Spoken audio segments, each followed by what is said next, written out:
ನಮಸ್ಕಾರ. ನಾನಿವಾಗ ಕೆಂಚಮ್ಮನವರ ಮೂಲ ದೇವಸ್ಥಾನದ ಹತ್ರ ಹರಿಹಳ್ಳಿ ಅಲ್ಲಿ ಇದ್ದೀವಿ. ಇದ್ರ ಬಗ್ಗೆ ನಿಮಗೆ ಕೂಲಂಕುಷವಾಗಿ ಇದರ ಇತಿಹಾಸವನ್ನು ತಿಳಿಸಿಕೊಡಲು ಇಲ್ಲಿ ಮಾನವ ಅವರು ಇದ್ದಾರೆ. ಅವರನ್ನು ನಾನು ಕಳಕಳಿಯಲ್ಲಿ ಬೇಡ್ಕೋತಾ ಇದ್ದೀನಿ. ಈ ನಮ್ಮ ಕೆಂಚಮ್ಮನವರ ಮೂಲ ದೇವಸ್ಥಾನದ ಬಗ್ಗೆ ಕೆಲವೊಂದು ಮಾಹಿತಿಗಳನ್ನ ನೀಡಬೇಕು. ಇದನ್ನು ನೀವು ಮಾಹಿತಿನ ನೀಡಿದ್ರೆ ಇದನ್ನು ನೋಡೋ ಅಂಥವ್ರಿಗೂ ಕೂಡ ನಮ್ಮ ಕೆಂಚಮ್ಮನವರ ಮೂಲ ಇತಿಹಾಸ ಏನು ಅಂತ ಹೇಳಿ ಗೊತ್ತಾಗ್ತದೆ. ಆದ್ದರಿಂದ ತಾವು ದಯಮಾಡಿ ವಿವರವಾಗಿ ತಿಳಿಸ್ಬೇಕು ಅಂತ ಹೇಳಿ ತಮ್ಮಲ್ಲಿ ಕಳಕಳಿಯ ಮನವಿಯನ್ನು ಮಾಡ್ಕೊತಾ ಇದ್ದೀನಿ. ತಮ್ಮ ಹೆಸರು? ನನ್ನ ಹೆಸರು ರಾಮಸ್ವಾಮಿ. ಪ್ರಧಾನ ಅರ್ಚಕನಾಗಿ ಕೆಲಸ ಮಾಡ್ತಾ ಇದ್ದೇನೆ. ನನ್ನ ಹೆಸರು ರಾಮಸ್ವಾಮಿ. ನಾನು ಪ್ರಧಾನ ಅರ್ಚಕನಾಗಿ ಕೆಂಚಮ್ಮ ದೇವಸ್ಥಾನದಲ್ಲಿ ಕೆಲಸವನ್ನು ಮಾಡ್ತಾ ಇದ್ದೇನೆ.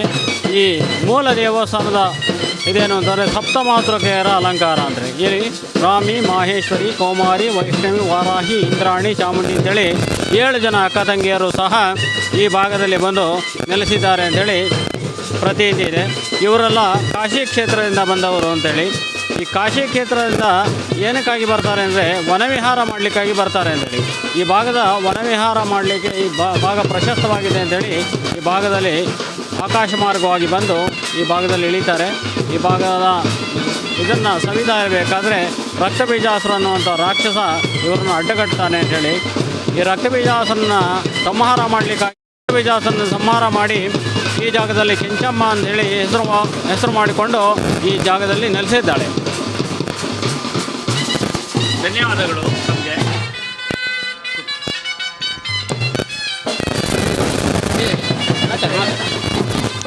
ನಮ್ಮ ಹೆಸರು? ನಮಸ್ಕಾರ, ನನ್ನ ಹೆಸರು ಅನಂತ ಪ್ರಸಾದ ಕಶ್ಯಪ ಅಂತ, ಹರಿಹಳ್ಳಿಯ ಗ್ರಾಮವಾಸಿ. ಧ್ವನಿಯನ್ನು ಎತ್ತರಿಸಿ ಮಾತಾಡಿ. ಇವತ್ತು ಇಲ್ಲಿ ಸಪ್ತಮಾತೃಕಾ ಸ್ವರೂಪಿಣಿಯಾಗಿ ಕೆಂಚಾಂಬಿಕೆ ಎಲ್ಲರಿಗೂ ಕೂಡ ದರ್ಶನವನ್ನು ನೀಡ್ತಾ ಇದ್ದಾಳೆ. ಇಲ್ಲಿ ಈಗ ಉದ್ವಾರ್ಚನೆ ಹಾಗೂ ಸುಗ್ಗಿ ಕಾರ್ಯಕ್ರಮಗಳು ಈ ದಿವಸ ಇಲ್ಲಿ ನೆರವೇರುತ್ತದೆ. ನಾಳೆ ಬೆಳಗ್ಗೆ ಅಮ್ಮನವರನ್ನು ಇಲ್ಲಿ ಉತ್ಸವದ ಮೂಲಕವಾಗಿ ಉತ್ಸವ ಮೂರ್ತಿಯನ್ನು ಸಹ ಅಮ್ಮನವರ ಒಡವೆಗಳನ್ನು ಕೂಡ ಉತ್ಸವದ ಮುಖಾಂತರವಾಗಿ ಮೆರವಣಿಗೆಯಲ್ಲಿ ಹರಿಹಳ್ಳಿಯ ದೇವಸ್ಥಾನಕ್ಕೆ ಕರೆದುಕೊಂಡು ಹೋಗಿ ಅಲ್ಲಿ ಅಮ್ಮನವರಿಗೆ ವಿಶೇಷವಾದಂತಹ ಅಲಂಕಾರ, ಪೂಜೆ ಇತ್ಯಾದಿಗಳನ್ನು ಕೂಡ ಹಮ್ಮಿಕೊಳ್ಳಲಾಗಿದ್ದು ಅಮ್ಮನವರ ಶಕ್ತಿ ಅಪಾರವಾದದ್ದು. ಇದನ್ನು ಅರಿತವರು ಮಾತ್ರ ಬಲ್ಲರು. ಹಾಗಾಗಿ ಈ ಒಂದು ಅಮ್ಮನವರಿಗೆ ನಿಮ್ಮ ಯಾವುದೇ ರೀತಿಯಾದಂತಹ ಕಷ್ಟ ಕಾರ್ಪಣ್ಯಗಳನ್ನು ಕೂಡ ಕೇಳಿಕೊಂಡು ಅಮ್ಮನವರಲ್ಲಿ ಮೊರೆ ಹೋಗಿ ಯಾವುದೇ ಥರವಾದಂತಹ ಕಷ್ಟಗಳು, ತೊಂದರೆಗಳು ಏನೇ ಇದ್ದರೂ ಕೂಡ ಅಮ್ಮನವರ ಹತ್ರ ಹೇಳಿಕೊಂಡು ಆ ಪ್ರಾರ್ಥನೆಯನ್ನು ಸಲ್ಲಿಸಿದರೆ ಖಂಡಿತವಾಗಿ ಇಲ್ಲಿ ಬರುವಂತಹ ಎಲ್ಲ ಭಕ್ತರಿಗೂ ಕೂಡ ಅಮ್ಮನವರು ಕೃಪೆಯನ್ನು ತೋರಿ ಅವರ ಎಲ್ಲ ರೀತಿಯಾದಂತಹ ಶಾಪಗಳನ್ನು, ಪಾಪಗಳನ್ನು, ಕಷ್ಟಗಳನ್ನು ಕೂಡ ನಿವಾರಣೆ ಮಾಡಿ ಉದ್ಧರಿಸ್ತಾ ಇದ್ದಾಳೆ ಅಂತಕ್ಕಂಥದ್ದು ಇಲ್ಲಿಯ ಒಂದು ಮಹತ್ವವಾದಂತಹ ವಿಚಾರ. ಹಾಗಾಗಿ ಎಲ್ಲರೂ ಕೂಡ ಇಲ್ಲಿ ಬಂದು ಅಮ್ಮನವರ ದರ್ಶನವನ್ನು ಮಾಡಿ ಕೃತಾರ್ಥರಾಗಬೇಕಾಗಿ ಕೇಳ್ಕೊಳ್ತಾ ಇದ್ದೇನೆ. ಧನ್ಯವಾದಗಳು.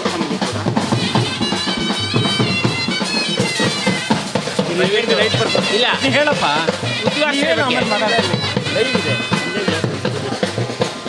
ನಮಸ್ಕಾರ, ನಾನು ಸತ್ಯನಾರಾಯಣ ಹೆಚ್ಎನ್ ಅಂತ, ಹರಿಹಳ್ಳಿ ನಿವಾಸಿ.